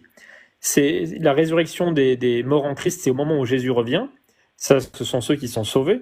Et puis ensuite, lorsque le jugement vient, ce sont ceux qui ne sont pas morts en Christ qui vont être ressuscités pour être jugés pour la seconde mort, qui est une mort éternelle, celle que le chrétien, pour qui le chrétien est épargné, puisque Christ étant mort sur la croix, ayant payé le prix de la seconde mort et non pas de la première, nous aurons effectivement la vie éternelle en tant que chrétiens. Donc c'est en ça que le texte fait référence, et c'est pour ça que quand on lit le verset 15 et qu'on suit la suite, au chapitre 21, eh bien, il y a un nouveau ciel, une nouvelle terre, et c'est au verset 4, on peut lire le verset 4, hein, c'est juste après. Hein. Donc on voit au verset 15 du chapitre 20 que la mort, la deuxième mort, elle prend action éternellement, mais au verset 4 du chapitre suivant, donc 4 versets plus loin, « Et Dieu essuiera toute larme de leurs yeux, et la mort ne sera plus, il n'y aura plus ni deuil, ni cri, ni travail, car les premières choses sont passées. » On voit bien que s'il n'y a plus mort, il n'y a plus de mort, il n'y a plus de deuil, il n'y a plus de cri, il n'y a plus de travail, il n'y a plus de tristesse, c'est bien que tous ceux qui sont morts éternellement ont été détruits éternellement et qu'il n'y a plus lieu de s'attrister, puisqu'il n'y a plus aucune autre vie que celle de ceux qui sont en Christ et des créatures de Dieu dans l'univers. Au verset 4, on lit bien qu'effectivement l'espoir que nous avons en tant que chrétiens est bien accompli et que tous ceux qui se sont rebellés contre Dieu ne seront pas vivants éternellement dans un enfer éternel, et puis nous en train de nous réjouir de personnes qui seraient en train de vivre, mais dans la souffrance, puisqu'il n'y a, au verset 4, aucune tristesse. Comment Dieu donc pourrait nous mettre dans un état de bonheur parfait, tout en ayant des personnes qui, nous dit le texte, sont mortes et qui finalement, d'après l'interprétation de certains, seraient finalement vivantes dans un feu éternel. Il n'y a aucune joie, ni pour Dieu, ni pour les hommes en Christ et les femmes en Christ, à vivre une présence dans le ciel en parallèle de ceux qui seraient en train de brûler. Il n'y a aucun sens à ça. En fait, comme le dit Mixtox, en fait, en gros, il n'y aurait pas d'enfer. L'enfer, c'est la seconde mort. Tout à fait. L'enfer, d'ailleurs, ça veut dire c'est le feu éternel. Et c'est écrit, on l'a lu, hein, le feu éternel est détruit par la seconde mort. Mm. Et on le lit dans Jude que ce qui a touché Sodome et Gomorrhe, c'est le feu éternel. On le lit dans Jude, il n'y a qu'un chapitre, donc on peut pas se louper. Et dans Jude, il est clairement mention du feu éternel qui a détruit la ville de Sodome et de Gomorrhe. Or, la ville de Sodome et de Gomorrhe, aujourd'hui, elle ne brûle plus.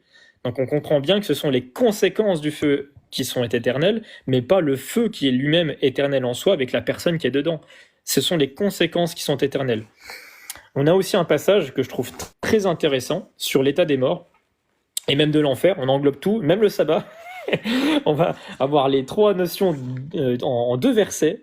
Et c'est dans l'Ancien Testament. On va aller dans le dernier livre d'Ésaïe. Alors, petite devinette, c'est lequel le dernier livre, le dernier chapitre pour ceux qui sont dans le chat. Quel est le dernier chapitre d'Ésaïe? Pour l'instant, j'ai pas de réponse. Donc, dernier chapitre d'Ésaïe pour ceux qui sont dans le chat. Bon, pas de réponse. Bon, vous cherchez, c'est trop tard. Si vous cherchez sur le téléphone, c'est plus du jeu. Donc c'est le chapitre 66.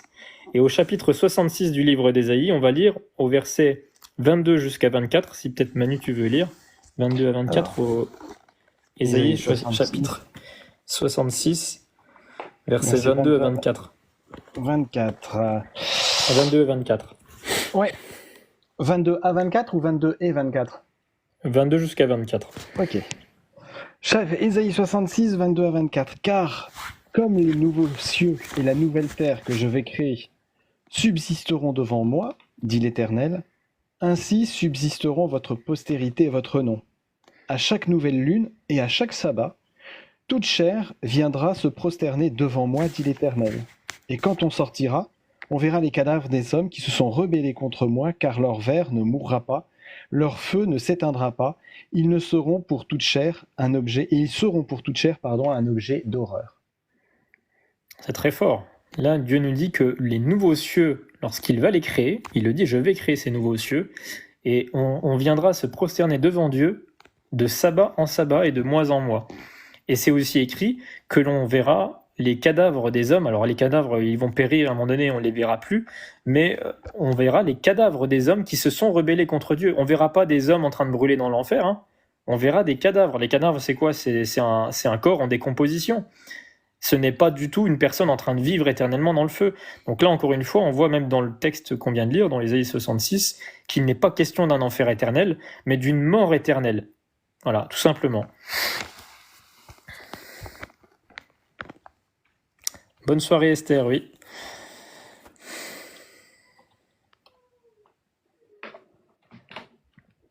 Dieu te bénisse également. Alors je ne sais pas s'il y en a qui ont des questions peut-être, maintenant qu'on a beaucoup étudié ensemble tous ces passages, mais si vous avez des questions.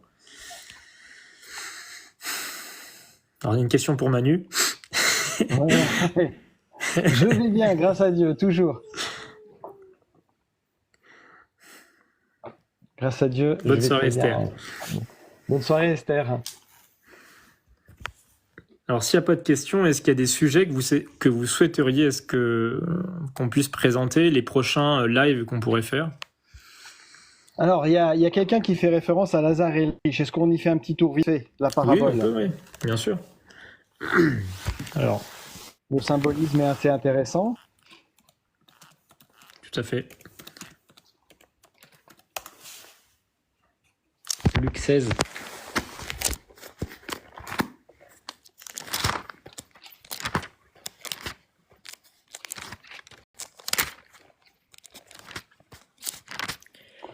Alors juste avant, verset 19-31. Avant de parler de cette parabole, il faut se rappeler que c'est une parabole. Et une parabole, ça sert à enseigner, pas à renseigner. Ça donne pas un renseignement sur le contenu de la parabole, ça sert à enseigner de façon symbolique. Et c'est important de le comprendre. Se servir d'une illustration pour en faire une doctrine, c'est une erreur d'utilisation de la Bible. Le symbole donne un enseignement, pas un renseignement. Jésus n'est pas un agneau. Jésus est notre Dieu. Jésus est en même temps Dieu, en même temps homme. Jésus n'est pas comment on appelle ça, un lion. Le lion de la tribu de Juda. Jésus n'est pas un lion. C'est un symbole. Il est important de comprendre le système parabolique de la Bible, le système symbolique de la Bible, qui nous permet de comprendre justement Lazare et le riche.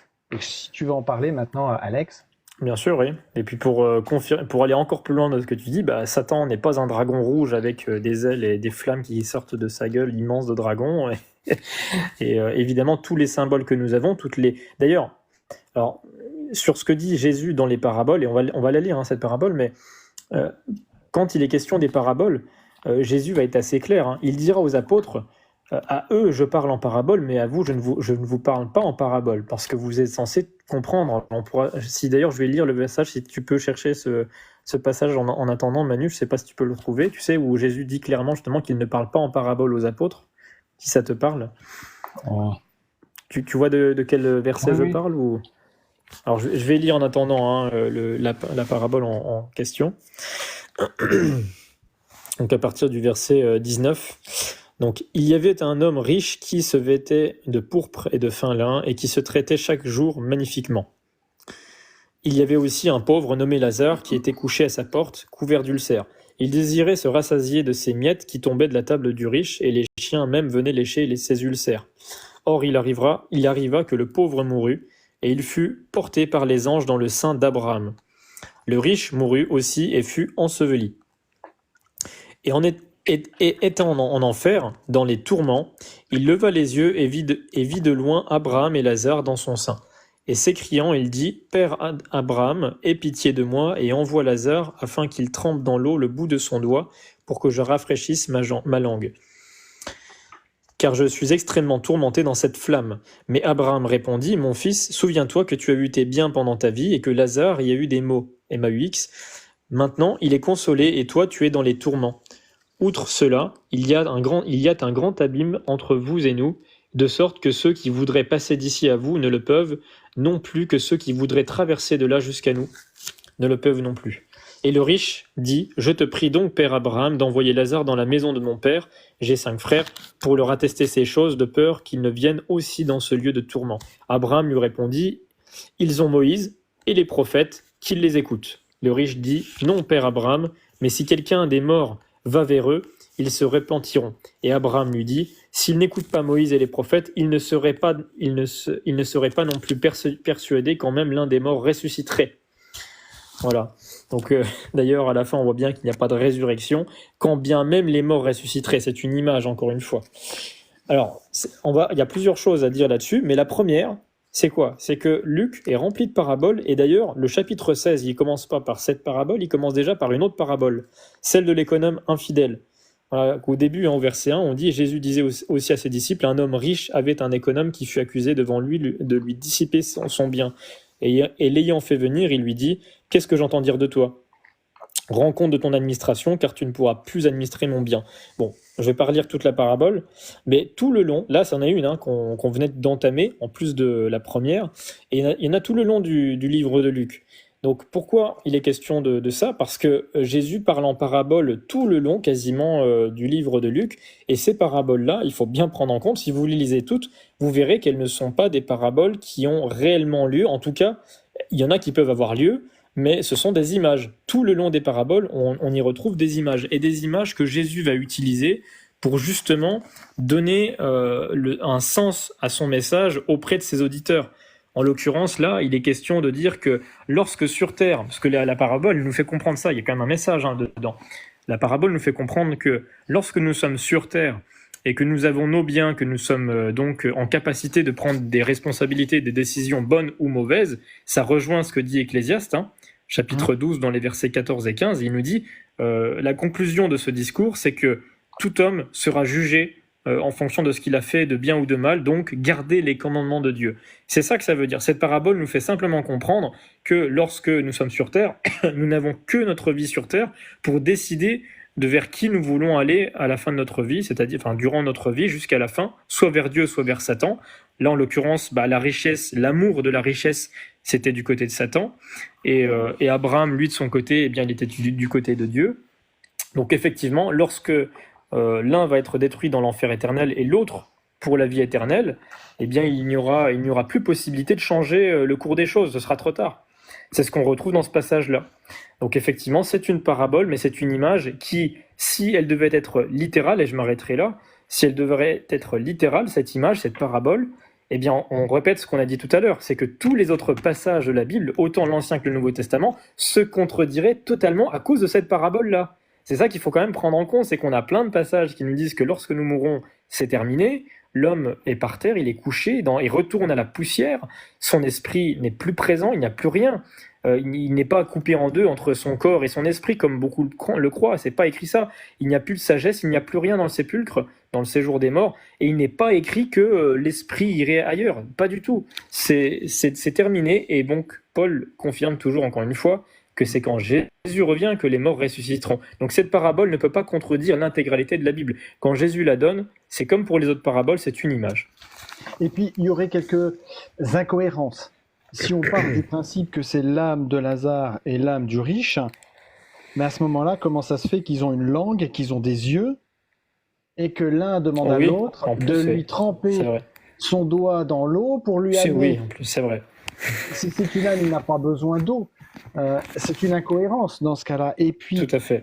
L'autre incohérence, ça voudrait dire que l'enfer et le paradis sont suffisamment proches pour que autant ceux qui sont dans l'enfer que ceux qui sont de l'autre côté puissent communiquer les uns avec les autres, ce qui ferait du paradis un enfer. Parce que ceux qui sont dans le paradis, s'ils peuvent communiquer avec leur famille, leurs amis, leurs proches, qui sont en train de vivre un tourment terrible, éternel, mais c'est une éternité où Dieu n'est pas amour, Dieu est un sadique, mais Dieu est amour, il ne peut pas permettre ça. Donc, si déjà on prend en compte l'aspect scripturaire, c'est-à-dire tous les textes qu'on a vus jusqu'à présent, qui nous montrent que ce n'est pas vrai, ça contredit, comme tu l'as dit, tous les textes bibliques, du coup, si en plus on remet en lumière ces incohérences, on se rend bien compte que c'est vraiment une parabole qui nous permet de comprendre que, comme tu l'as dit, c'est de notre vivant que tout se joue, parce qu'une fois qu'on est mort, c'est fini, il n'y a plus rien à espérer si on n'est pas avec Christ, si on n'a pas accepté Jésus. Il y a vraiment cette notion de... oui, il parle avec Abraham, tout à fait, je me suis peut-être trompé sur oui, c'est avec Abraham, mais il parle aussi de Lazare, après au verset 27, il dit, dit à Lazare d'aller vers nous, donc il y avait Lazare aussi dedans. Donc on est vraiment dans cette notion où, en plus, il faut comprendre que cette histoire, c'est une histoire qui existait déjà bien avant Jésus, puisque c'est une histoire qui vient en partie de la Mésopotamie et en partie de l'Égypte. Cette histoire où l'enfer et le paradis se rencontrent, c'est une histoire qui est commune, hein. C'est comme les légendes urbaines qu'on se raconte nous aujourd'hui. Ça fait partie des légendes qui se racontent à l'époque de Jésus, et Jésus se sert d'une histoire qui est connue du grand public, qu'il adapte de manière à montrer dans cet exemple la valeur importante de notre vie sur Terre, et que tout se joue de notre vivant, parce qu'une fois qu'on est mort, c'est ça, il n'y a plus rien à espérer, et que même ceux qui sont vivants sur Terre, si déjà de leur vivant ils ne prennent pas conscience de cela, même si quelqu'un venait ressusciter ou venait de la mort pour leur dire « Hey les gars, faites attention », ils ne les croiraient pas. C'est ça qui est important, c'est-à-dire que Jésus leur dit « Faites attention, ce sera quelque chose de terrible si, durant votre vivant, vous n'avez pas fait ce choix de m'accepter, moi, Jésus, en tant que sauveur. Une fois que c'est fini, une fois que vous êtes mort, il n'y a plus de salut possible, le salut ne se trouve qu'en moi, et c'est un choix que vous devez faire personnellement durant votre vivant. » C'est ça. Je ne sais pas si tu as retrouvé d'ailleurs le passage où Jésus dit clairement aux apôtres qu'à eux, donc au peuple en général, il parle en parabole, donc en image, mais aux apôtres, il ne parle pas en parabole. Jean 16, 25. Super. Donc Jean chapitre 16, verset 25.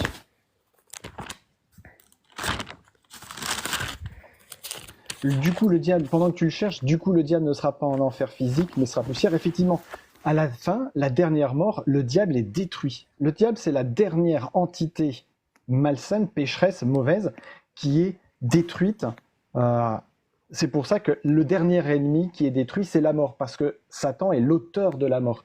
Donc, Satan est détruit en définitive.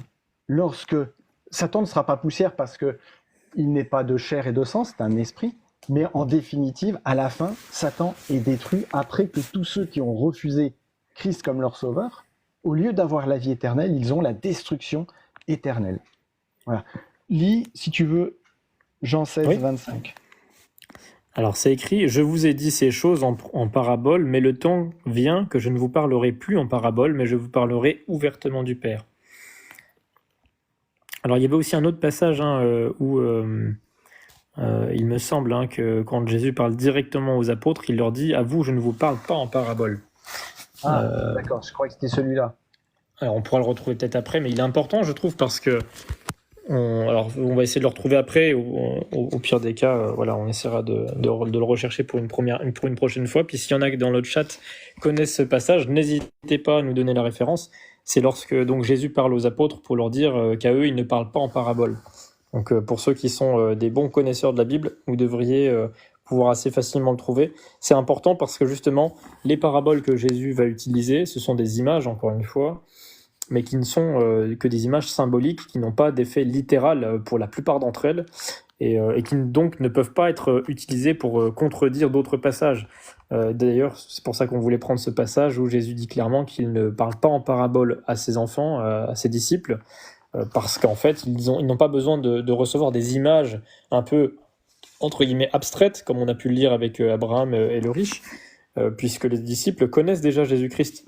Or, on l'a bien vu, et Manu a très bien fait le détail tout à l'heure, d'ailleurs, pour dire que l'image qu'on a pris avec Abraham et le riche, pardon, eh bien, effectivement, on voit quelqu'un qui est en train de brûler, qui en même temps peut parler avec quelqu'un qui est au paradis, peut demander de mettre son doigt dans l'eau pour lui donner un peu une goutte d'eau, quoi. Enfin, ça n'a aucun sens, littéralement parlant. En tout cas, ça n'a aucun sens. Si quelqu'un est en train de brûler, il n'a pas besoin d'avoir une goutte d'eau, il a besoin de sortir du feu. Donc, c'est une image. On le voit clairement, c'est une image qui ne peut pas contredire tous les passages de la Bible qui clairement montrent que quand on est mort, c'est terminé jusqu'au retour du Christ, encore une fois. Alors il y a quelqu'un qui avait fait aussi un commentaire, c'était il y a au moins 10 minutes, mais qui avait fait un commentaire sur le fait que les témoins de Jéhovah croient la même chose. Alors c'est vrai que sur ce point-là, les témoins de Jéhovah croient la même chose que les adventistes, mais c'est parce que le fondateur des témoins de Jéhovah était au début intéressé par l'adventisme, mais les témoins de Jéhovah n'existaient pas encore. Donc il a récupéré des doctrines qui venaient un peu des adventistes, il en a récupéré chez les protestants, il en a récupéré dans le catholicisme, et il a fait sa soupe. Voilà. Donc c'est pas les témoins de Jéhovah qui ont inventé quoi que ce soit sur ça. La Bible, de toute façon... était bien là bien avant toutes les dénominations chrétiennes qu'on connaît aujourd'hui, y compris bien avant le catholicisme qui n'était même pas existant au temps des apôtres.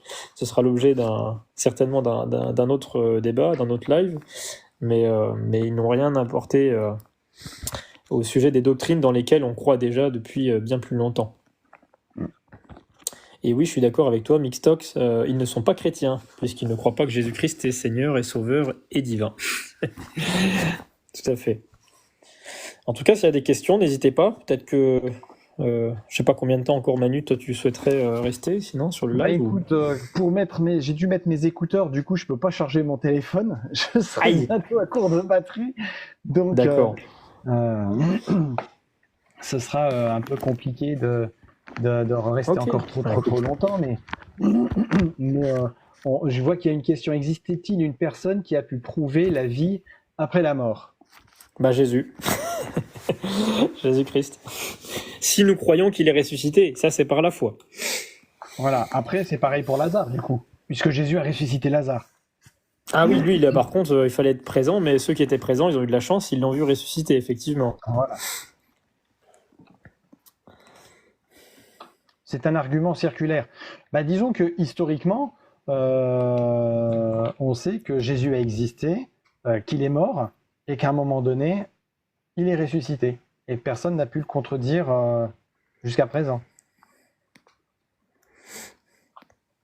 Moi, j'ai les commentaires qui atterrissent en retard par rapport à toi, donc je les vois en retard. Ah oui.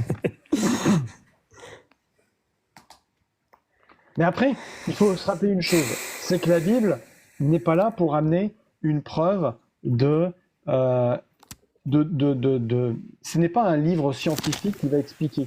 La Bible, c'est un livre spirituel qui doit être accepté par la foi. C'est la foi qui amène à cela. Je te dis, par exemple, si tu regardes un avion, il n'y a rien qui prouve visuellement qu'il va voler. Il faut avoir la foi pour monter dans un avion. Il n'y a rien qui, visuellement, va me prouver que quand je vais démarrer ma voiture, le moteur va se mettre en marche. C'est la foi même on pourrait prendre... après, on va dire il y a des expériences qui permettent de le voir, mais par exemple, on croit que l'univers est infini en termes d'espace et que le temps est également infini parce qu'on n'a aucun élément qui nous permettrait de croire l'inverse, tout simplement. Et pourtant, c'est quand même par la foi qu'on croit que l'univers est infini en termes de temps et d'espace.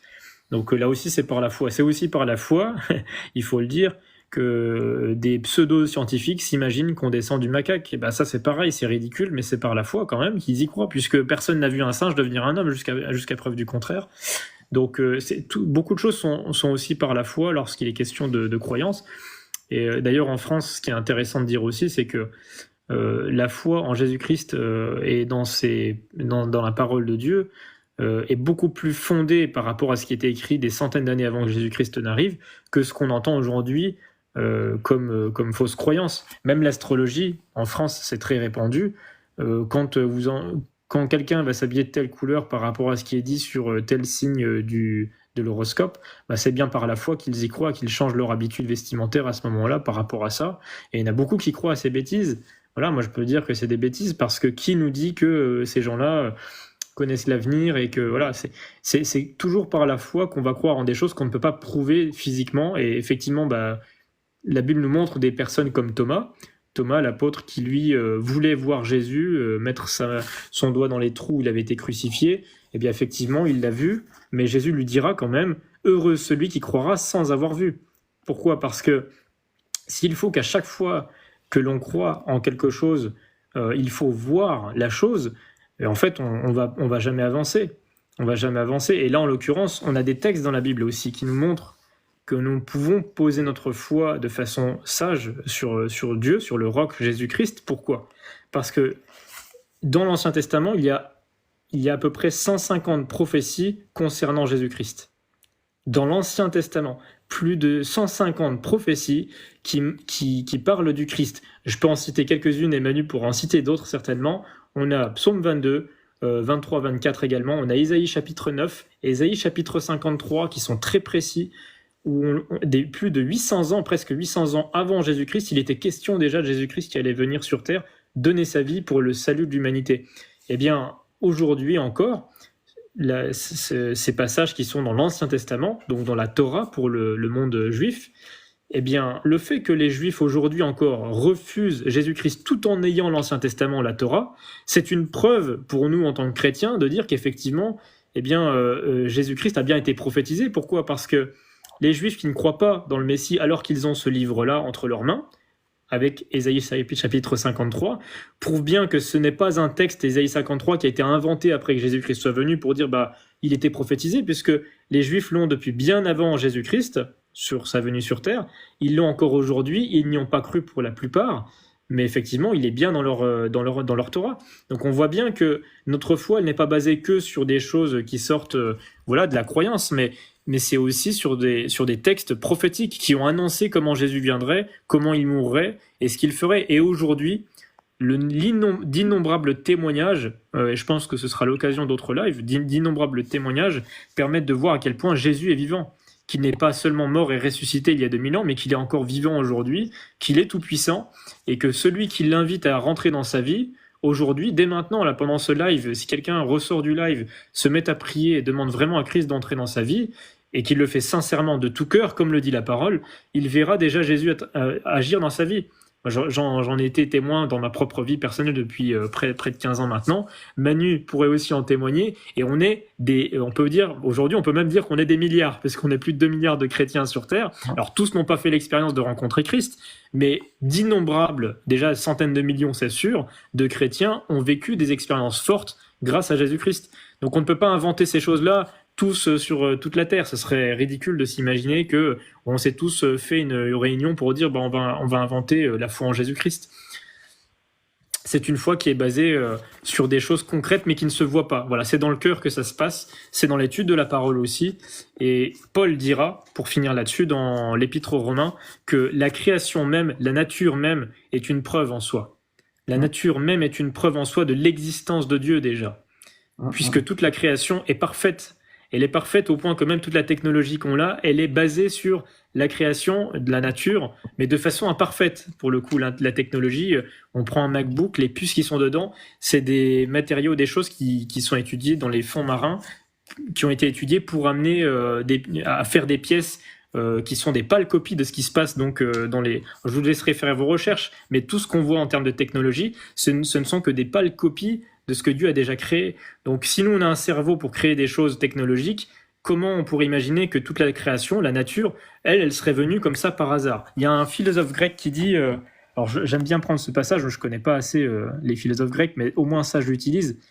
Il y en a qui le connaîtront peut-être, c'est une citation, donc un grec, un philosophe qui disait ça, ex nihilo nihil fit.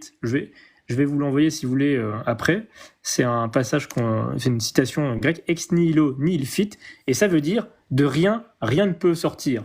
J'aime bien utiliser ça, pourquoi? Parce que même les Grecs philosophes, pour certains d'entre eux, reconnaissaient que de rien, rien ne peut venir. Et c'est bête de croire le contraire. C'est plus que de la foi que de s'imaginer que de rien, tout peut venir.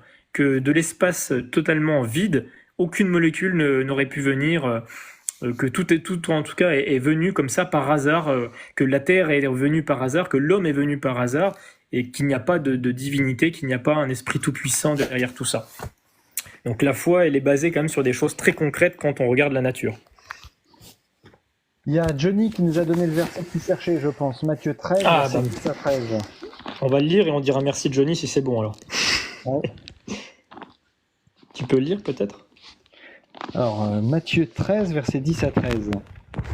Les disciples s'approchèrent de Jésus et lui dirent « Pourquoi leur parles-tu en parabole ?» Jésus leur répondit « Parce qu'il vous a été donné de connaître les mystères du royaume des cieux et que cela ne leur a pas été donné. Car on donnera à celui qui a et il sera dans l'abondance, mais à celui qui n'a pas, on ôtera même ce qu'il a. C'est pourquoi je leur parle en parabole, parce qu'en voyant, ils ne voient pas et qu'en entendant, ils n'entendent pas ni ne comprennent. » C'était celui-là ?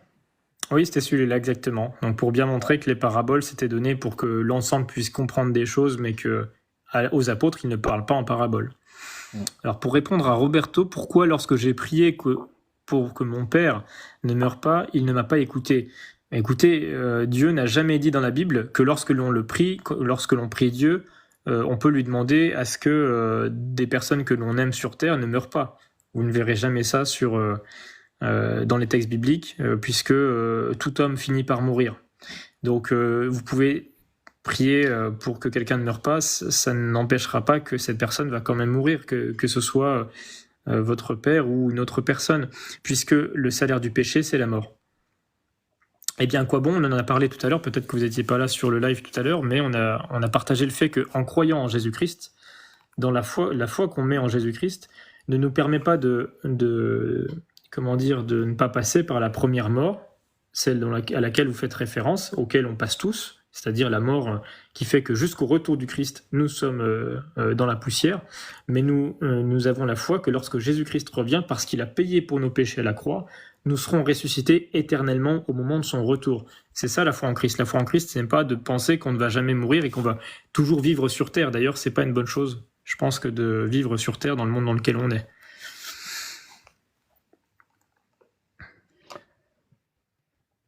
Bon, je pense qu'on est arrivé un peu au bout de ce live. Oui, puis au bout de la batterie. Voilà. Avant de se quitter, bon, on va prier bien entendu, mais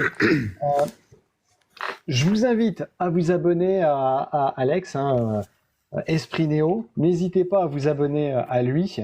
Allez regarder ses vidéos, elles sont vraiment très très bien. J'en profite pour faire un petit passage de pub pour toi. C'est gentil. Pareil pour toi, pour Manu, qui est celui qui a mis le live en place. Donc Manu, c'est lui qui a mis ce live, et vous pouvez aussi vous abonner à sa chaîne. Il a aussi des vidéos très intéressantes qui sont basées sur la Bible et pas sur des croyances extérieures à la Bible. Voilà. Et puis, je vous invite à plusieurs choses, puisque on est ensemble, vous êtes encore près d'une trentaine. La première chose, euh, n'hésitez pas en commentaire, message privé, plutôt en message privé, comme ça on gardera une trace, à nous dire le prochain sujet pour lequel vous souhaiteriez qu'on parle avec Alex. S'il y a un sujet en particulier qui vous intéresse, qui vous paraît intéressant à découvrir à travers la Bible, comme on l'a fait, hein, vous avez vu, on a pris la Bible et on ne s'est servi que de la Bible pour dire ce que la Bible disait. La Bible s'interprète et se comprend par elle-même. Donc, si vous avez un sujet, n'hésitez pas à nous le mettre, soit à Alex, à Esprit Néo, soit à moi-même. Vous nous envoyez un DM, un message privé, pour nous dire le thème, les thèmes que vous souhaiteriez voir par la suite.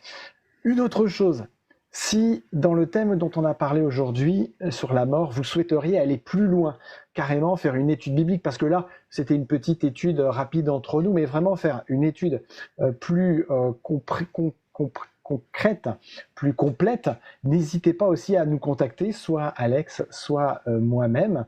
Ça peut être intéressant pour ceux qui veulent aller plus loin qu'un simple live. Si vous souhaitez aussi que l'on prie pour vous ou que l'on prie avec vous, vous nous ajoutez, que ce soit Alex ou que ce soit moi, vous nous ajoutez et puis on pourra prier avec vous, prier pour vous.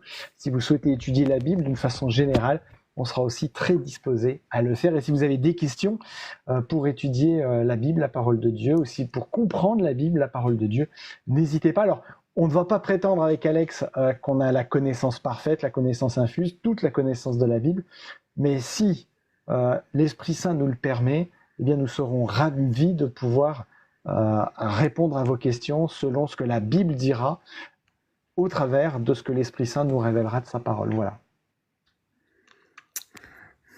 Effectivement, donc merci à tous ceux qui ont participé au live dans les commentaires et puis on espère bientôt revenir pour d'autres sujets d'études vraiment intéressants qu'on a en réserve. Eh bien écoutez, je vous invite à prier et puis on se dira au revoir juste après. Je vais prier. Tu as fait la prière d'introduction, je fais la prière de fin. Alors, tu m'excuses, moi je suis un vieux. Je prends un petit coussin pour mes genoux. Hein. Ça marche, je t'en voudrais pas.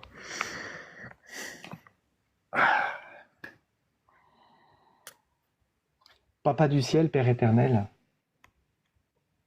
quel bonheur c'est de pouvoir nous nourrir de ta parole, d'ouvrir ces écrits que tu as inspirés à tes serviteurs pour que nous ayons aujourd'hui une meilleure connaissance de toi, une meilleure connaissance de ta grâce, de ton amour et du salut que tu nous donnes en Jésus. Et comme le dit l'apôtre Paul, un texte que nous avons lu plusieurs fois aujourd'hui, quel bonheur nous avons de ne pas avoir à nous inquiéter pour ceux qui sont morts. Car comme nous le révèle ta parole, ils sont dans le sommeil de la mort et ils attendent avec nous le retour de Jésus. Parce qu'au moment où Jésus reviendra, Seigneur, quelle joie de te voir apparaître sur les nuées des cieux.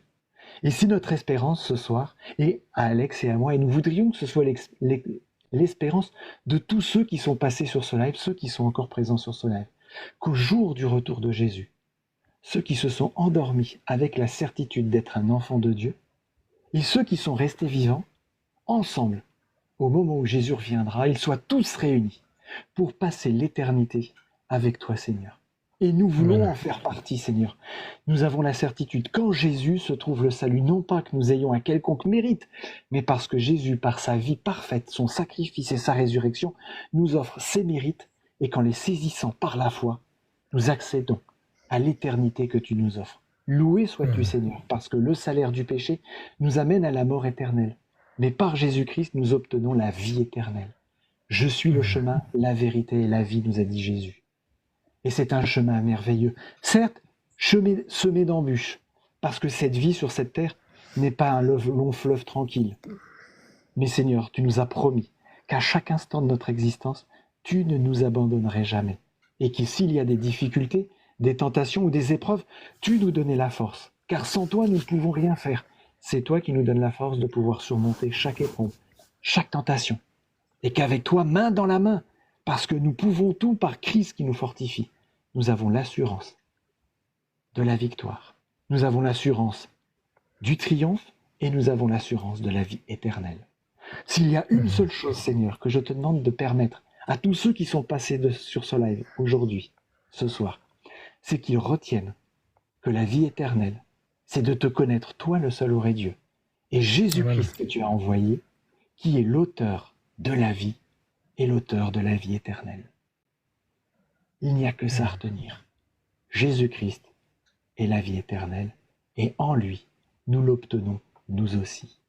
Seigneur, je te demande de bénir Alexandre dans son ministère que tu lui as donné, pour partager au plus grand nombre autour de lui cet évangile de la grâce, de ta grâce pour l'être humain, du salut que nous avons en Jésus et de ton prochain retour. Bénis-le dans son ministère et que par ton intermédiaire, à travers lui, de nombreuses personnes viennent à toi et acceptent la vie éternelle par Jésus-Christ. Je te demande aussi de bénir chaque personne passée sur ce live. Tu connais leur vie, les difficultés de chacun.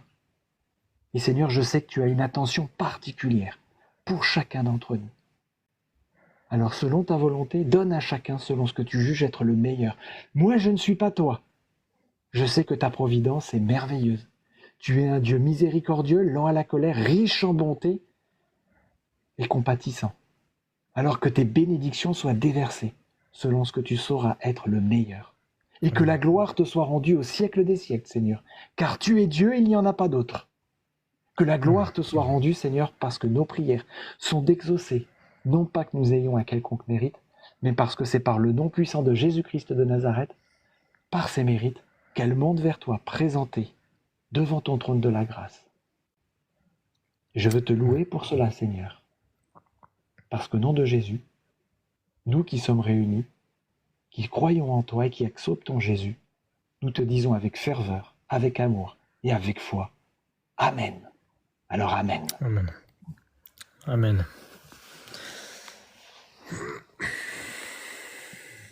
Dieu vous bénisse tous et puis à très bientôt pour un autre live et à très bientôt Manu. Dieu vous bénisse, ouais, à très bientôt. Alors j'ai l'habitude de toujours terminer mon live, Alex, avec cette petite parole pour chacun d'entre nous, chacun d'entre vous. Jérémie, de la part de Dieu, vous dit ceci. Et c'est un message qui s'adresse à toi qui me regarde de la part de Dieu. Je t'aime d'un amour éternel. C'est pourquoi je te conserve ma bonté. Ça vient pas d'Alex, ça vient pas de moi, ça vient de Dieu. Et ça te concerne toi. Il t'aime, Jésus t'aime. Amen. Dieu vous bénisse tous. À bientôt. Dieu vous bénisse. Bye.